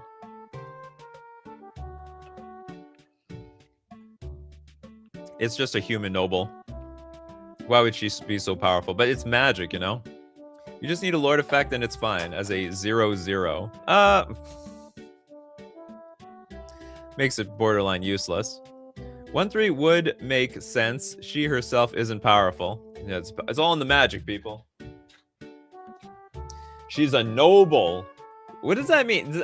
It means she's royalty, right? That's the way I always interpret stuff like the human noble. Okay, it's a great dragon card. Can go into any dragon deck.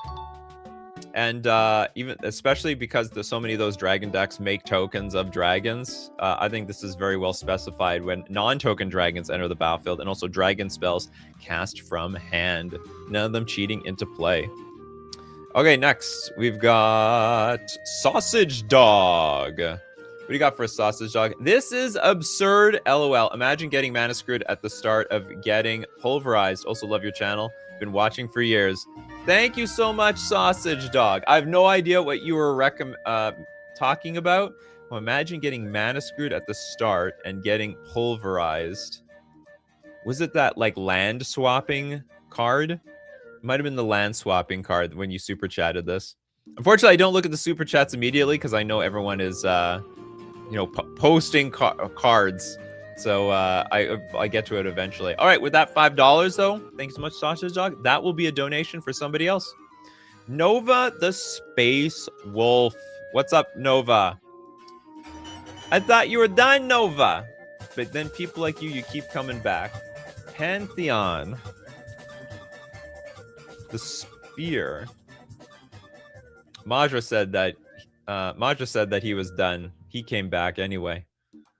Oh, this is a 2-carder. Yeah, you gave like 7.5 euros. I don't like it when they don't give the proper color. All right, can we zoom in here? Okay, hold on. We can zoom in. I gotta move though. I'm gonna move around. Okay, we got Pantheon, the Spear of Targon. This is a, hold on. It's a 4-mana legendary creature. It's an Avatar Warrior with Trample and Faded. Pantheon enters with a shield counter on it. Shield counters are real abilities. Next, it also has... Hold on. Pantheon enters with a shield counter. Each time a source you control targets a creature you control, put an Atreus counter on Pantheon. At the end of any phase on your turn, if Pantheon has 5 or more Atreus counters, remove all Atreus counters from him, then transform him. It's actually a very simple but genius card. And turns into... Uh-oh, where's the other side of this card? Where are you? Hold on. Oh, I'm an idiot. Let's move it back. Okay, Pantheon, the aspect of war. What is this card? This card does a lot of stuff, actually. This whole situation is jank. Hold on. It's not working out so well. Okay, hopefully everybody can see this somewhat clearly. It's got Trample and Faded. The first time each turn this creature is targeted. Oh, by the way, the first card had Partner. Let's not forget it had Partner, which makes it even more broken, but still fine. Okay, Trample and Faded. The first time each turn this creature is targeted by a source you control, it gets a +1/+1 counter. So it's like almost like, what's it called? Like committing a crime, but also you can be the one committing the crime. It's Greek. It shouldn't follow the rules. This card is so... I don't think it's that broken. Well, I mean, it gets targeted. It gets a +1/+1 counter. We have other cards in the game that are like that. Like whenever the card is targeted, it gets a +1/+1 counter in perpetuity. And why does it have generic Partner? Oh, yeah. You can have 2 commanders if both have Partner. Wait, Partner is Partner, right? You can partner...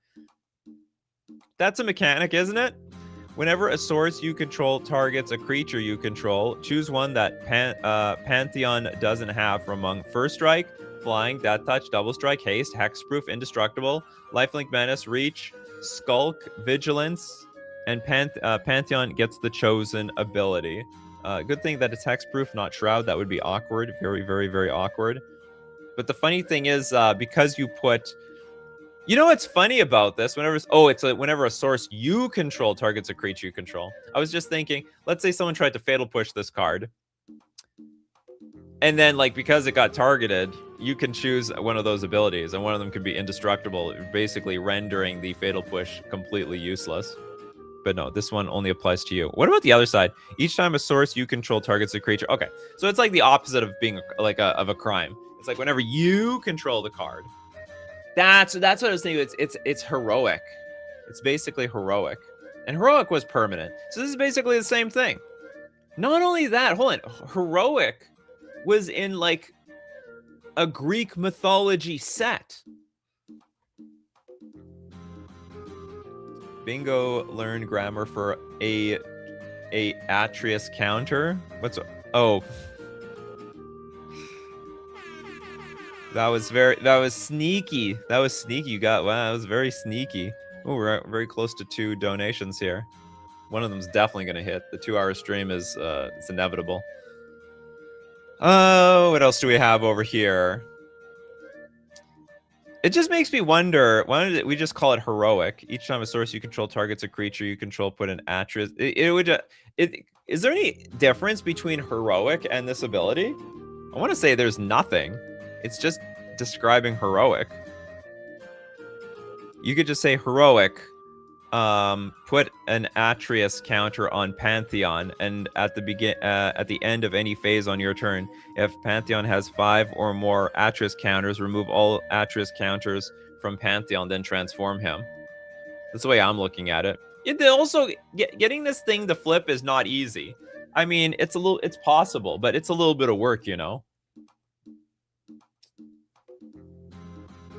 And the Azorius creature is also meta because it's Azorius. No, so heroic is only spells that target this. This works for abilities as well because it says sources you control. Okay. Okay. I didn't know it didn't count abilities. You didn't know heroic existed? It did. Well, apparently you buffed heroic, okay? I think this is a great idea. And it's also very, I don't know how to put it. It's like very flavorful to like the original Theros Greek mythology, the original Greek mythological set is what I want to say. Okay, next. The damn draws. What did you draw for us today, the damn? What do you have for us? Ed the Undying. Ed the Undying. I'm assuming it has Undying. Whoa! It's Dark Helmet from Spaceballs. It's a triple black 2/1 Elder Zombie. Undying and Persist. Ed cannot be sacrificed. Well, that's too bad for Ed around here. Whenever Ed enters or attacks, create a 1/1 black Jackal Demon creature token with, whenever this creature attacks, target player loses 1 life. So whenever Ed enters or attacks, create a 1/1. Whenever this creature attacks, target. Okay. And for triple black, put Ed into your hand from graveyard or exile. So it can never be exiled for forever. So it does have... Whoa, what the hell? It has Undying and Persist. So what? It's like... It's going to come back onto the battlefield with, like, no counters on it? Couldn't you... Why don't you just say, like, if Ed the Undying dies, bring it back to the battlefield. Like, that's it. Why does it need to have both these abilities from it? I wonder if on Magic Online you design a card with Undying and Persist, what happens?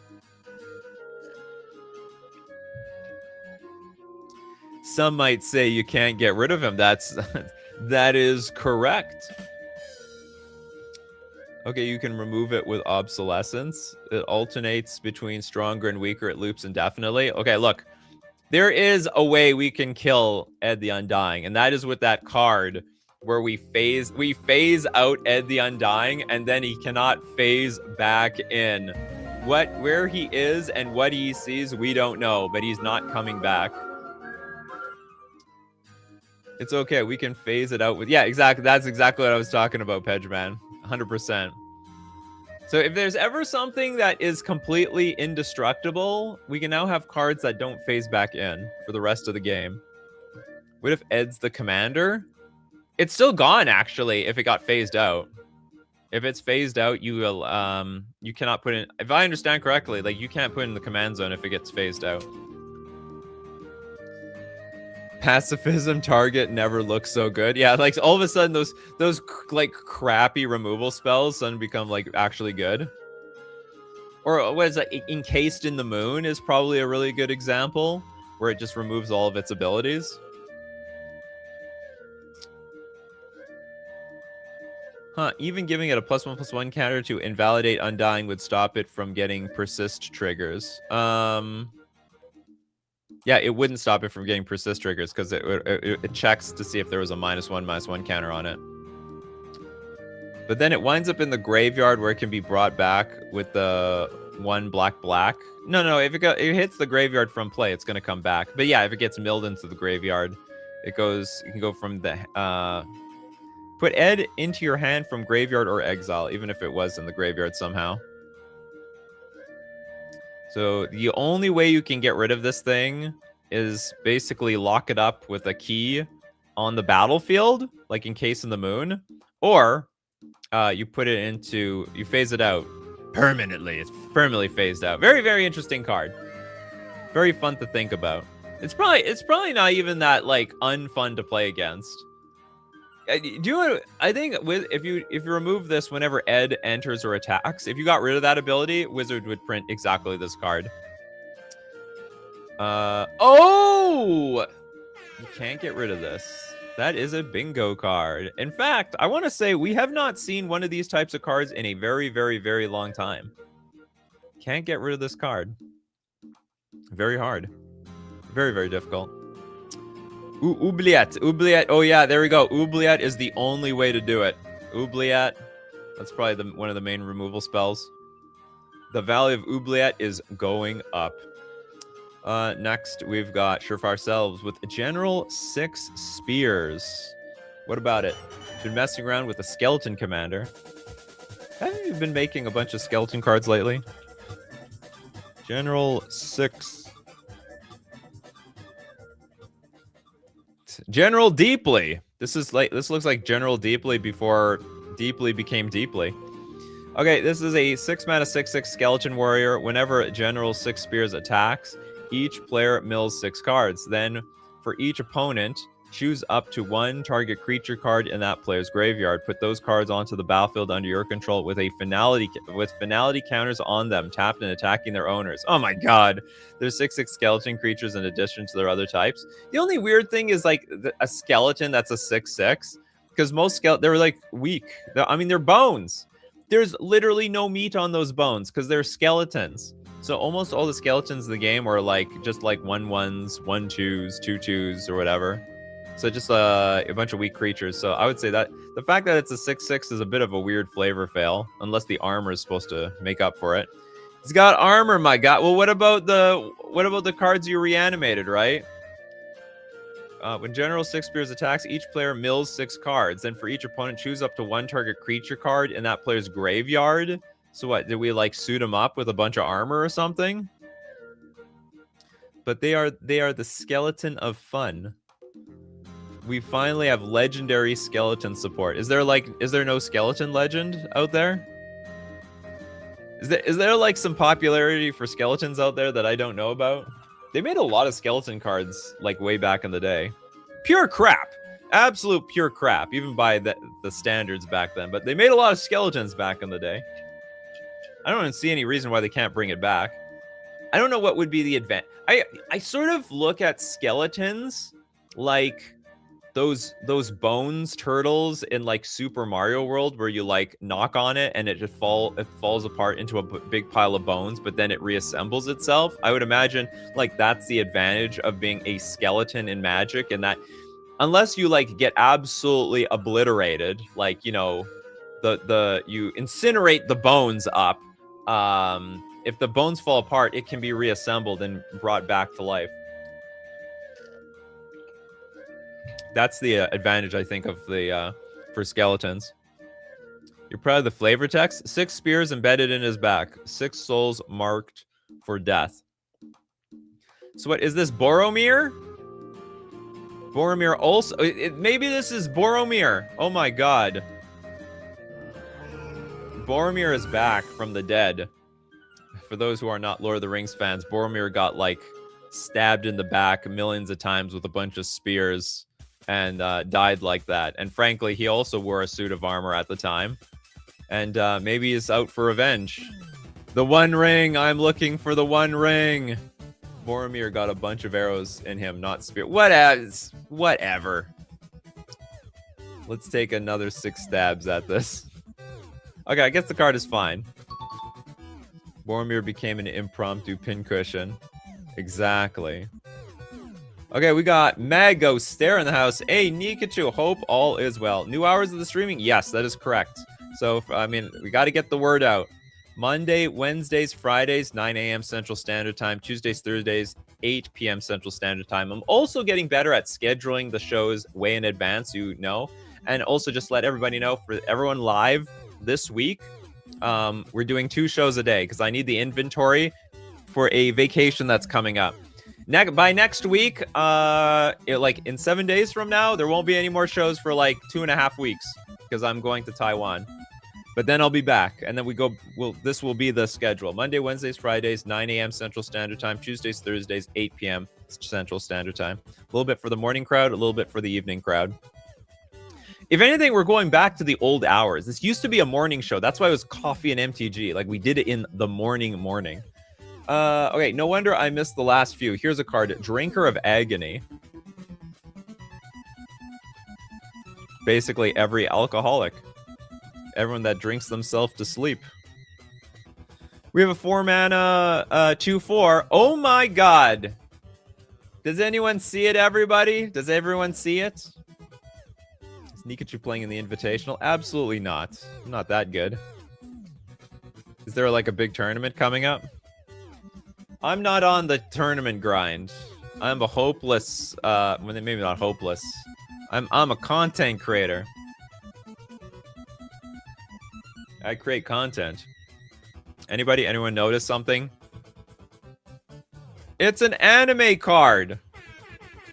Oh my god, people have been shouting out anime card for things that are not anime. There's like an Asian person in the card. They call it an anime card. This is an actual anime card. It's cool too.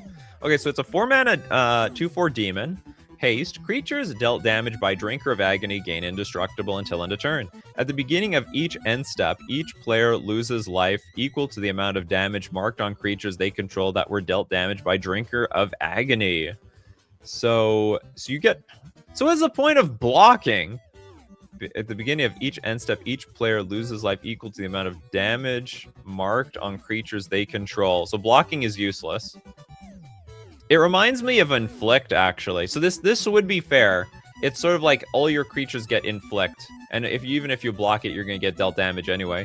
Creatures dealt damage by Drinker of Agony gain indestructible until end of turn. That's hilarious. So if you block Drinker of Agony, you're actually intentionally... Well, so doesn't that like increase the chances that you want to block this thing and then kill it? Because it's not like Drinker of Agony is indestructible. Doesn't look anime. It's not anime enough to you? Okay, hold on. You guys are the judge.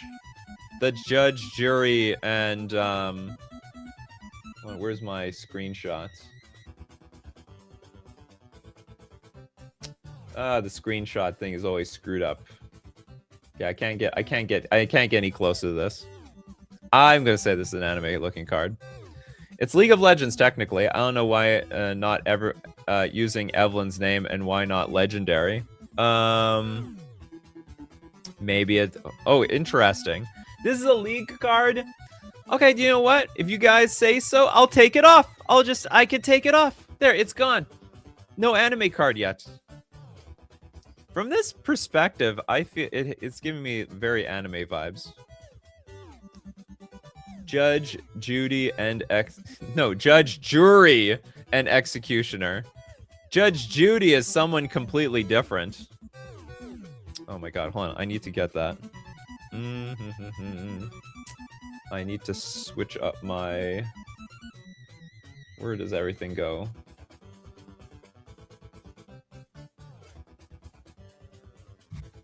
Okay, how do I get out of here? Get me out of here. What the hell? I'm in my screen... Okay. Done.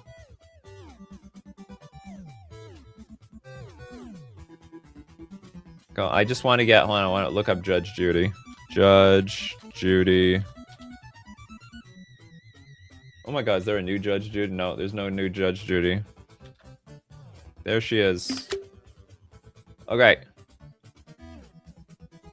I have to get... Okay, we're here. Where's my Judge Judy? Oh, there's too... Oh, damn it. I have too many I have too many things up. There we go. The Judge. We got the Judge, the Judy, and the Executioner all in one.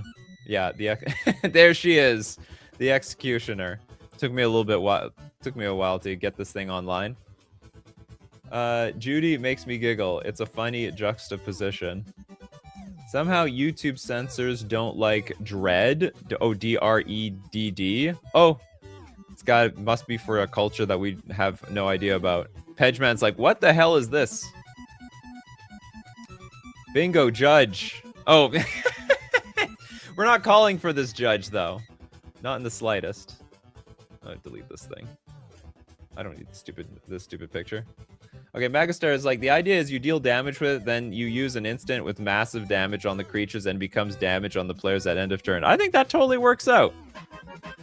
It reminds me of Inflict for the most part. I can see it, it's fine. Oh, you see? Oh, you mean you see the anime thing? I see the anime thing. But you know what? It's okay. We don't need to say it's an anime card just yet. Okay, next up. we're at freebies. Okay, who wants freebies? I know someone by the name of Pedgeman is a huge fan of freebies. We have 3 freebies from Big Mike. Okay, what about you, Pedgeman? What do you say? Okay, first freebie going to Christopher B. Shadow of the Colossus. Yeah, let's look at Shadow of the Colossus.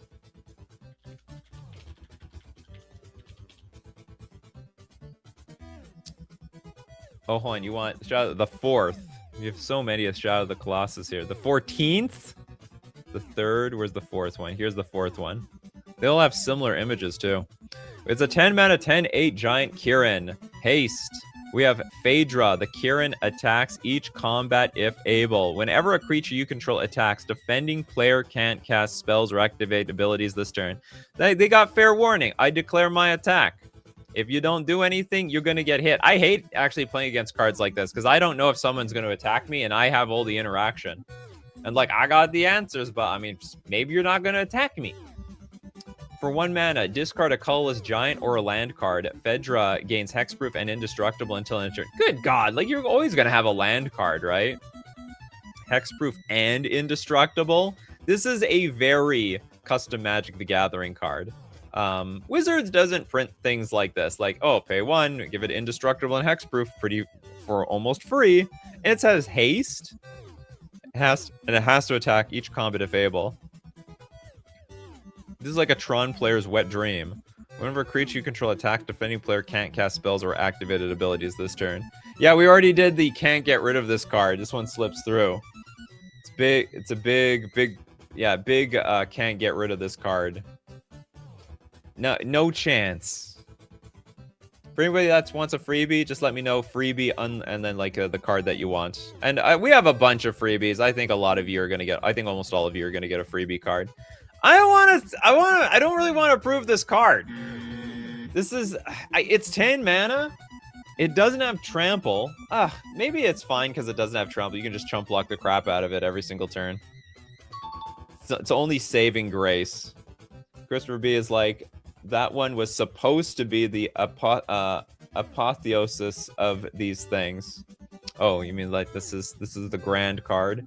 Looks like a Pokemon. Is this a Pokemon? Sort of looks like a Pokemon area. Okay, next up. Let's take a look at Mercenaries' Unloyal Warband.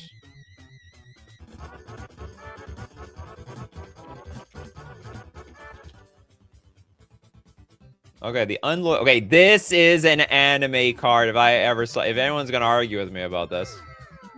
This definitely has to be an anime card. 100 billion%. Okay, the Unloyal Warband is a 3 mana 4/3 human mercenary. Void cast. You may cast this spell from outside the game. It's got double strike. It's got haste. And when this enters the battlefield, deal 6 damage to any target. For 2 mana, draw 4 cards. Prevent all damage that would be dealt by this creature. Only your opponents may activate this ability. Interesting. So... they get to draw 4 cards out of this? Prevent all damage that would be dealt by this creature. Or is it... Hold on, who's drawing the cards? Who's drawing the cards out of this thing? Oh, there was a 10 mana spell a second ago? Yeah, that's correct. There was a 10 mana card. 10 plus mana. There's a lot of mana.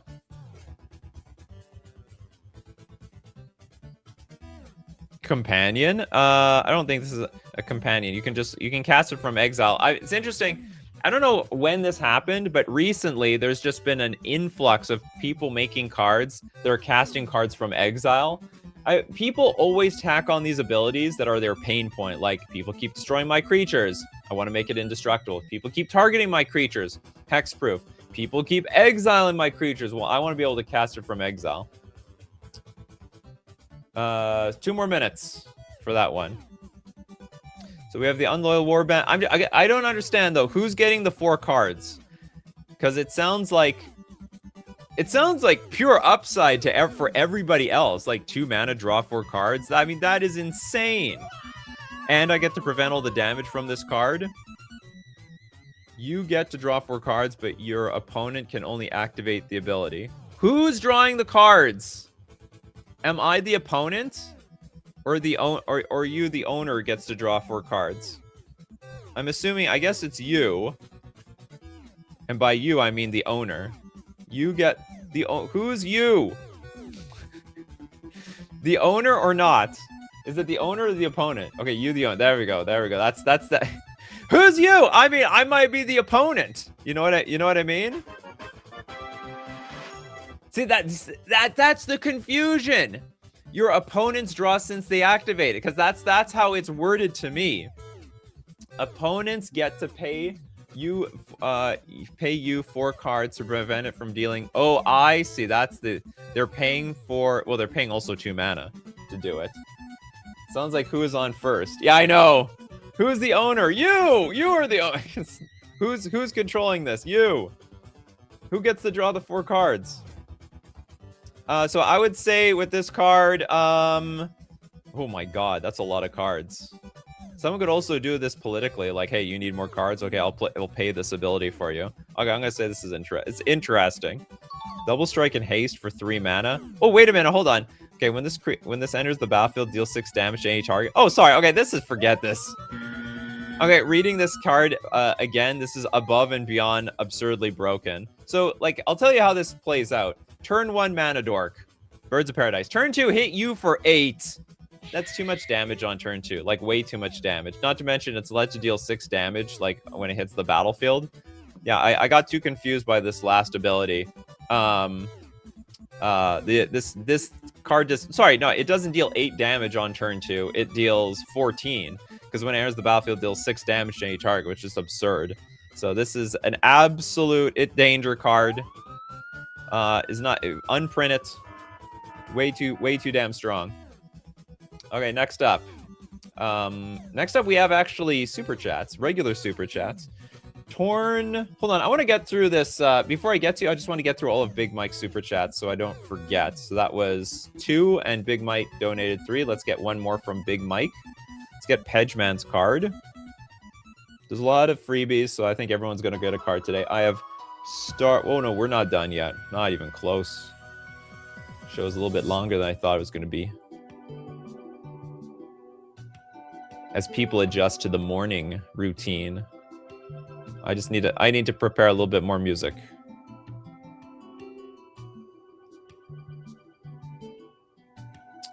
Preparing more music. Preparing more music. Bingo 3-hour stream potentially. If we hit the bingo 2-hour stream too often, then maybe we're gonna need another time slot for the 4-hour stream. And because we do hit the 2-hour stream, that is definitely worth a bingo. Where's my line here? I'm gonna turn blue. It's easier that way. It's easier that way. Okay, next. I'm at Pedgeman. You've got Stark. Tony Stark. Premieria Espada. We'll make the animated. Okay, let's see this thing. You have an animated one? I don't know where the animated one. Oh, is this the animated one? Whoops, I don't want to favorite. Is this it? Oh, here we go. Okay, we do have an animated one. I like the animated cards. Huge fan of the animated cards. And if anyone knows animated cards better than anyone else, it's Pedgeman. Okay, let's look at Stark. What's it? Primera Espada. A 4-mana 4/4 wolf spirit with first strike, reach, Cero Metralia. What? 2 mana. Stark deals 1 damage to any target, then put a Cero counter on Stark. Copy this ability for each time it was activated this turn. 4 mana. Transform the card. Well, this is eating up. I'm just going to quickly run through this thing. For 4 mana, we transform it. Activate only if Stark has 5 or more counters on it. Enters into Stark, the pack leader. Double strike reach. When this creature transforms into Stark pack leader, create X/1/1 colorless spirit creature tokens with. This token can't block or be blocked by non-spirit creatures, where X is the number of counters on Stark. Whenever a spirit you control deals combat damage to an opponent, you may sacrifice it. If you do, draw a card, and each opponent loses 2 life. Go back to the beautifully animated card. You wanted 2 sides of that card, though, so no commentary. Next. Okay, we want... Oh, no, sorry. Next is an actual card. Torn. Torn wants a card. Oops. Roll call and student body.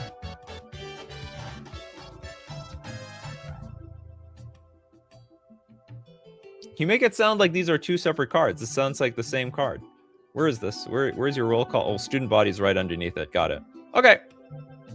Let's look at roll call. Roll call.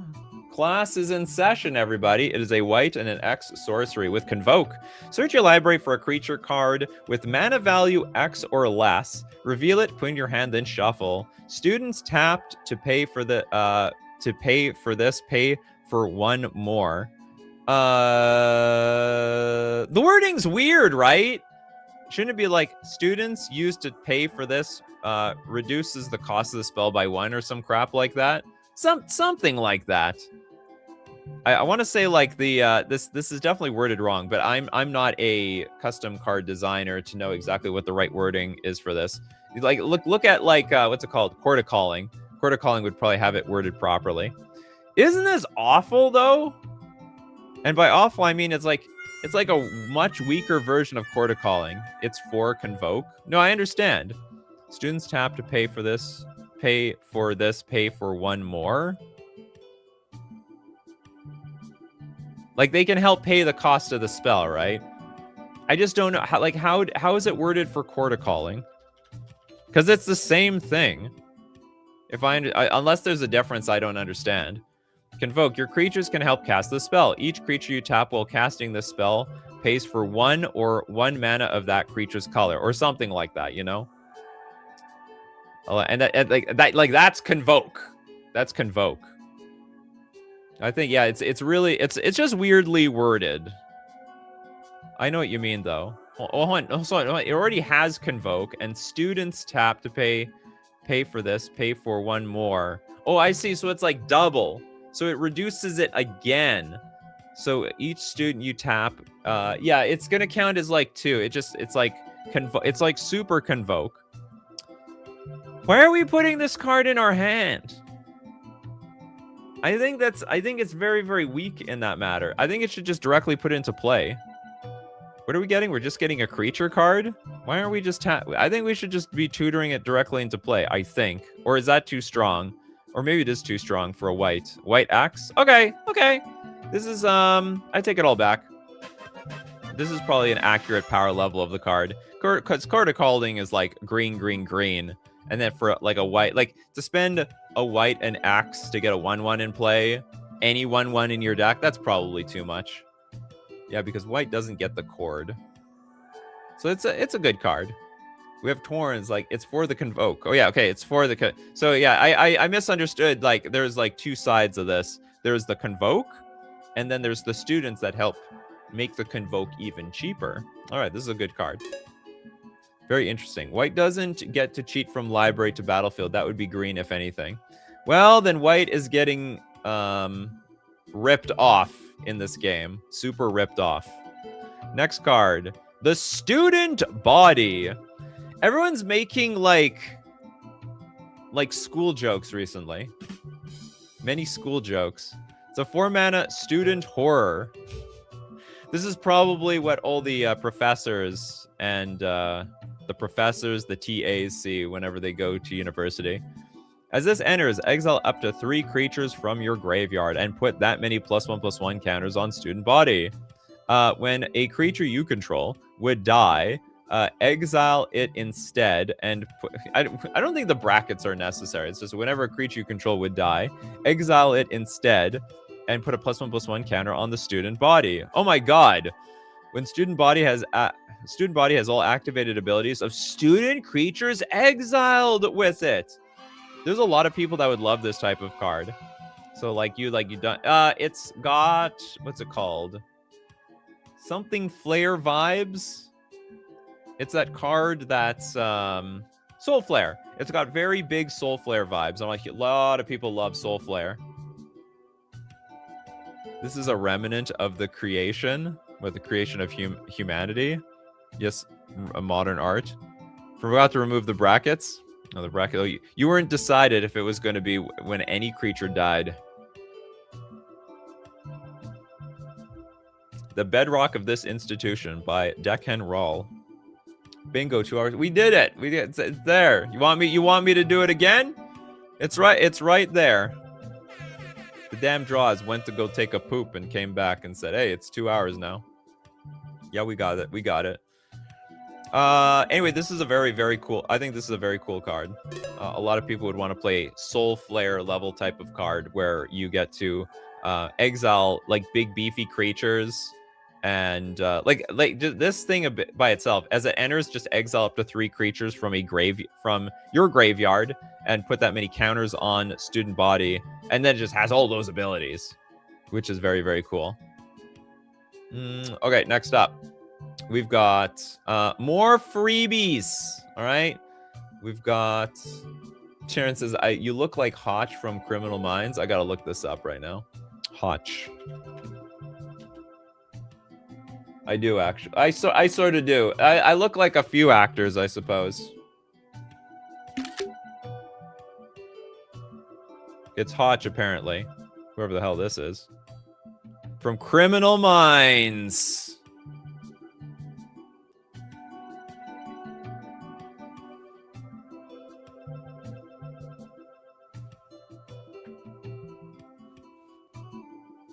Spitting image.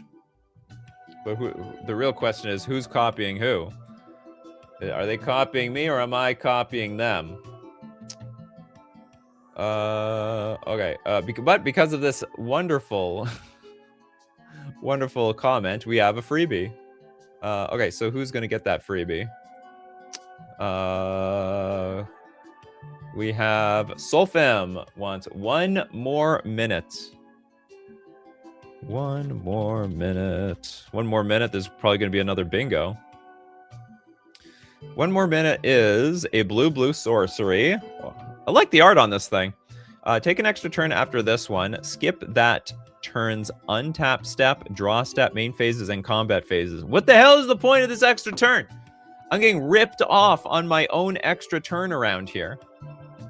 Complete rip off. The turn starts at your upkeep, then go to your end phase. So what can I do? Take an extra turn after this one. Skip. I cannot tap my crap. I don't get to draw a card. I can't cast things on my main phases and combat phase. So I just get my end phase. I get a second end phase. Why don't we just say you get another end after your first end phase? You get another end phase. Why do I need to start an extra turn after this? But you get an upkeep, so Obeka. I don't know. Skip the Oh yeah, we are getting an upkeep actually. It's weird. Okay, so we're not losing the beginning phase. We're just losing the untap step. But we do get an upkeep, so we can trigger stuff. So we lose the draw step. We lose our main phases. We lose the complete combat phase, and then we get end of turn, the end phase or whatever. Yeah, we get the. No, yeah, we get the upkeep and end phase. Probably easier to say it that way. Maybe not. I mean, maybe. Slightly better time stop, perhaps. Interesting. Very, very interesting. Upkeep and end of turn triggers. Yeah, all that for the low price of 2 mana. All right, yes. I don't know who loves this type of card. Splitter of Seconds types of card. Oh, that's Obeka, right? But, oh yeah, we have a dono. These are all donos so far. Dono to chat. Which, by the way, is another bingo. People are going to be eating very well today, in my opinion. There we go. We have got 2 bingos so far. Probably many more. It was a pretty good day for the bingo card. Oops. Let's get one more time back on here. It's a sorcery. Well, of course it's going to be a sorcery. Why do we want it to be an instant speed? Completely unnecessary. Originally it had it give an additional end phase, but wasn't sure if a turn can have 2 end phases. I don't think a turn should have 2 combat phases, but that doesn't seem to matter to, like, you know, a billion red cards. Basically. Okay, next up. Let's give a dono to Rose Kitty Ooh Woo. Your dono is compliments of Steve Cooper, who is donating today. Here you go, Rose Kitty Ooh Woo. You want Path/Exile.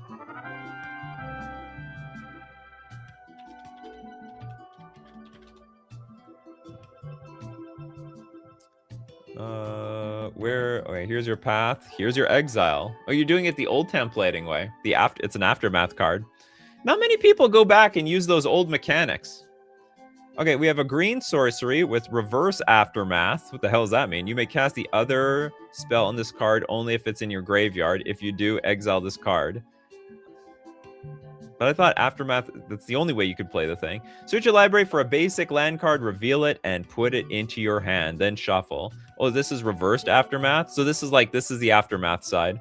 Then we have Exile, instant. Exile target non-white attacking creature. You gain life equal to its toughness. I have no commentary. This is just a card. Both these are very legal things to do. But reverse Aftermath is a bit awkward. You can cast the other spell on this card. Oh, so on the other. Okay, this one. The exile part is the one in the graveyard. So the green is just good mana fixing, and the exile is just, it's like sort of path to exile. It's path to exile, but not really. We are building a path to exile a body. So actually, it's pretty grim. We're building this path in the forest, and it sounds like we're taking someone's body and like burying it somewhere that nobody can find. They'll never find this. Even if they send the hounds, they'll never find it, ever. Okay, next up, we've got another Super Chat donation from the Sausage Dog. Thank you very much for the Super Chat. Hold on, what is it? This is, oh yeah, imagine getting mana screwed. All right, with that Super Chat, we will give... Who wants a freebie? Freebie to Banovsky, the Memory Extraction.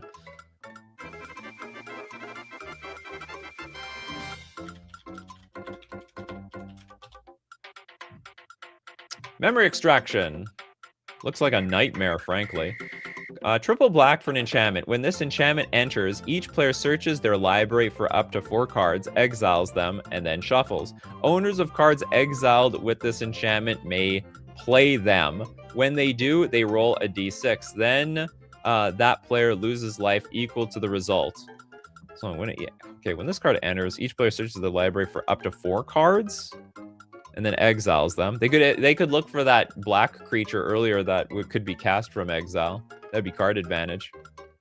So owners of cards exiled with this enchantment can play them. When they do, they roll a d6, however. Then that player loses life equal to the results. I don't get it. So, like, you cast the card, and then when you cast the card, you're just, like, you're rolling the dice, and then you lose life. So that's, like, a weird additional way to cast the card or something. Seems sort of weird. Can we cast anybody else's cards? I'm so tired and dizzy, gonna lay down. Take a rest, Rose Kitty Uwu. Survivor Self says, I don't like this purely because opposition agent exists, but it works. Corbinik on the last card. We are building your path to get the heck out of here. Yeah, that's right. Path to exile, except I get the land and your creature has to be attacking and not white. Oh yeah, it's very, very different.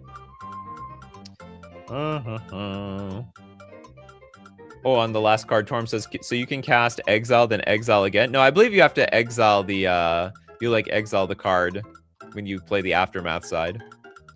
Joka says, it can be lands, right? Because it says play. That is correct. You actually can do that.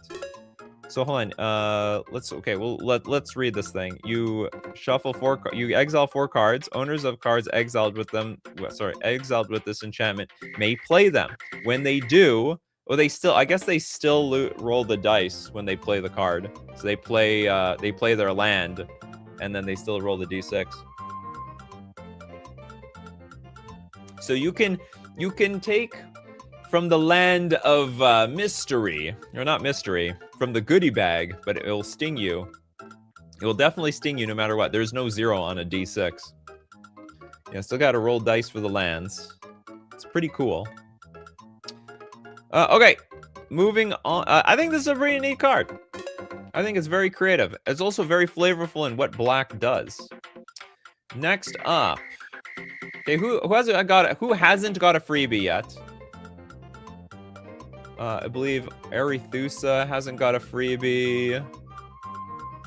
And Teutonic Nightmare hasn't got a freebie. Is there anyone else that was looking for freebies? How many things have we hit on the bingo card? We only have 2 more. We didn't get actually that as many freebies as we wanted. Okay, so I'll get 3 more people. Let's start with Teutonic Nightmare's Road Construction.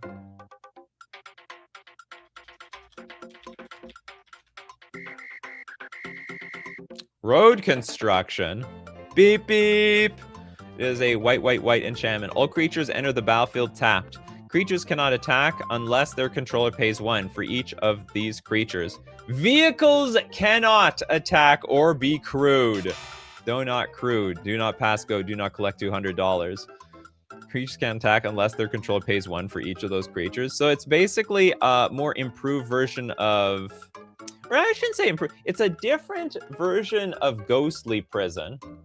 It's very, very different. I like this card a lot. So it's like a hard counter to vehicles. I don't know. Man, imagine someone rolls up with a... Someone plays a vehicle deck at your table. It's like, I'm playing a vehicle deck. And you, like, play Road Construction on them. And they're just, like... They'd be, like, so pissed off. No, God, please, no. Like, their deck is super niche, not super overpowered. And then you have, like, this hard hate card against them. But I can still cruise over traffic with spacecraft, right? Well, apparently not. You know what? Airspace offline as well. So air traffic and ground traffic all offline. Propaganda is 3 mana. Propaganda is a blue and 2 generic, and also Ghostly Prison is the same thing. It's a white and 2 generic. So they're both at the 3 CMC cost. Does it even stop Greasefang since the vehicles enter attacking? Probably not. Yeah, they'll enter tapped anyway. Yeah, close the sky roads. No drone traffic, no flying cars, no planes. Everything's grounded. The road, the airspace, and the ground. Airspace and ground space. Very fun. Very fun card. Next. Corbinek with Missed Shot.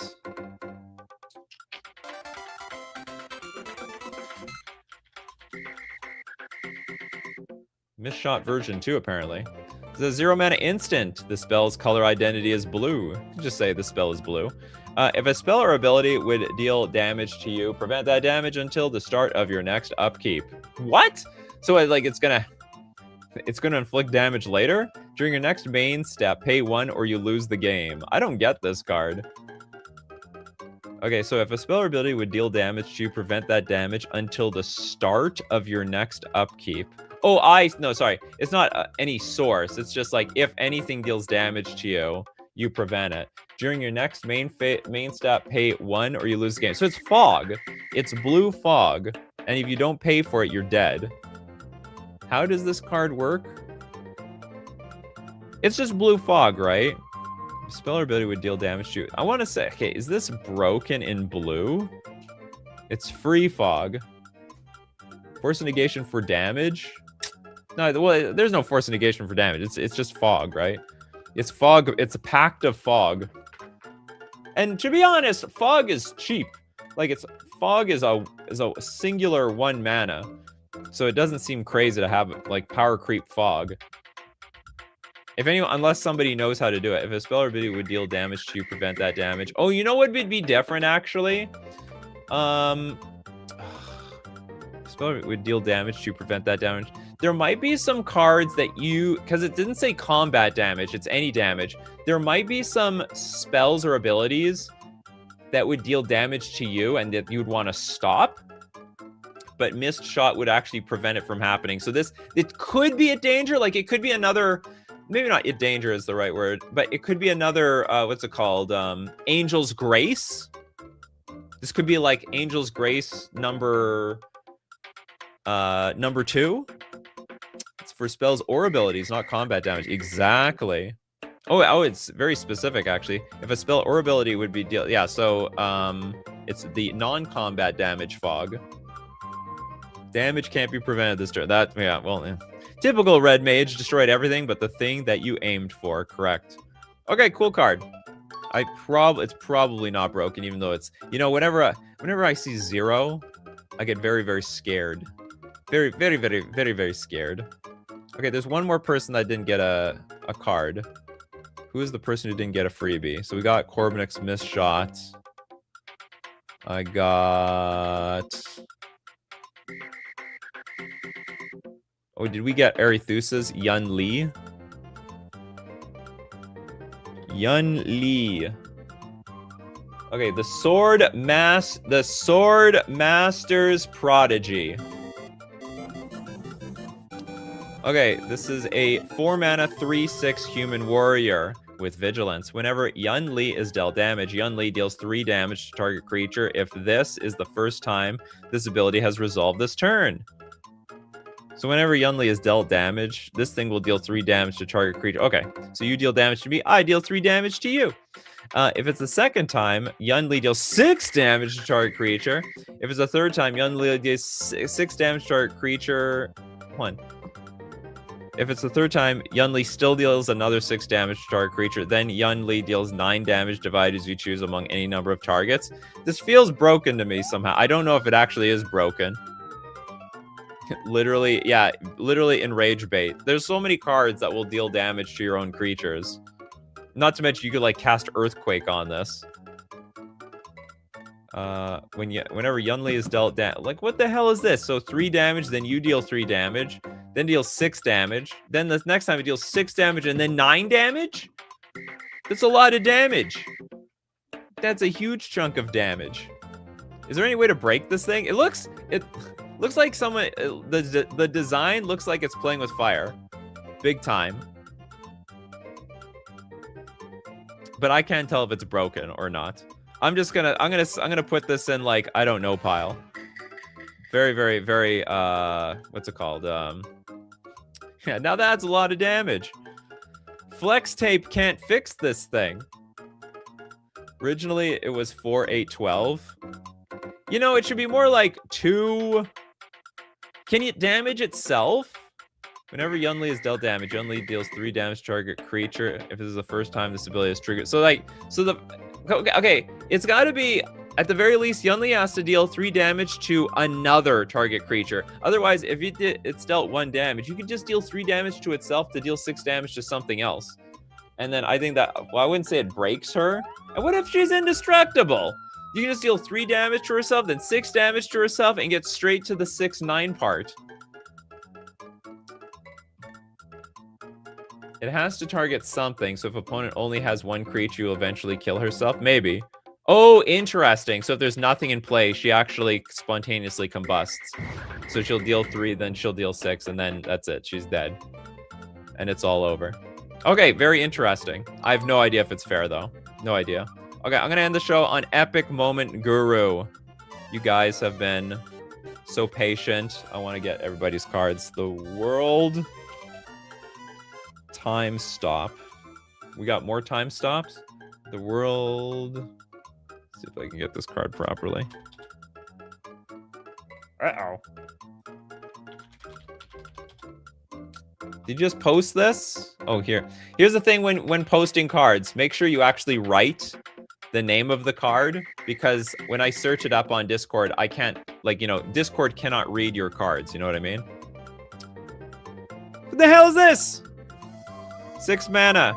Legendary Enchantment World. When the world time stop enters the battlefield, end the turn. Exile all spells and abilities from the stack, including this card. The current player discards down to their maximum hand size. Damage wears off, and until end of turn, effects end. Non-land permanents your opponents control don't untap during their untap steps. Activated abilities of permanents your opponents control can't be activated. Muda, Muda, Muda. You cannot comprehend the power of the world, Dio. Is that right? All right, thank you very much, everybody. Thanks for everybody who joined me today. Now remember, the new show times, Monday, Wednesdays, Fridays, especially you custom card people. be here on Wednesdays at 9 a.m. Central Standard Time, and on Tuesdays, Thursdays, 8 p.m. Central Standard Time. Thanks to everyone who supports the show. If you're a patron, a member on YouTube, or you super chat to be part of the show, or even super chat so other people can be part of the show and contribute their custom cards. And thank you so much to everybody here today with your contributions and your power. People like Jess, Little Deadfly, Mercenary, Steve Cooper, Epic, Moment, Guru, Adaptus, Teutonic Nightmare, Big Mike, Frosty 31. I was barely here. Bye-bye, everyone. But there's always the replay. So as usual, my coffee crew, keep brewing those coffees, and we will keep brewing up the magic. Take care of yourselves, and I will see you at the next cup.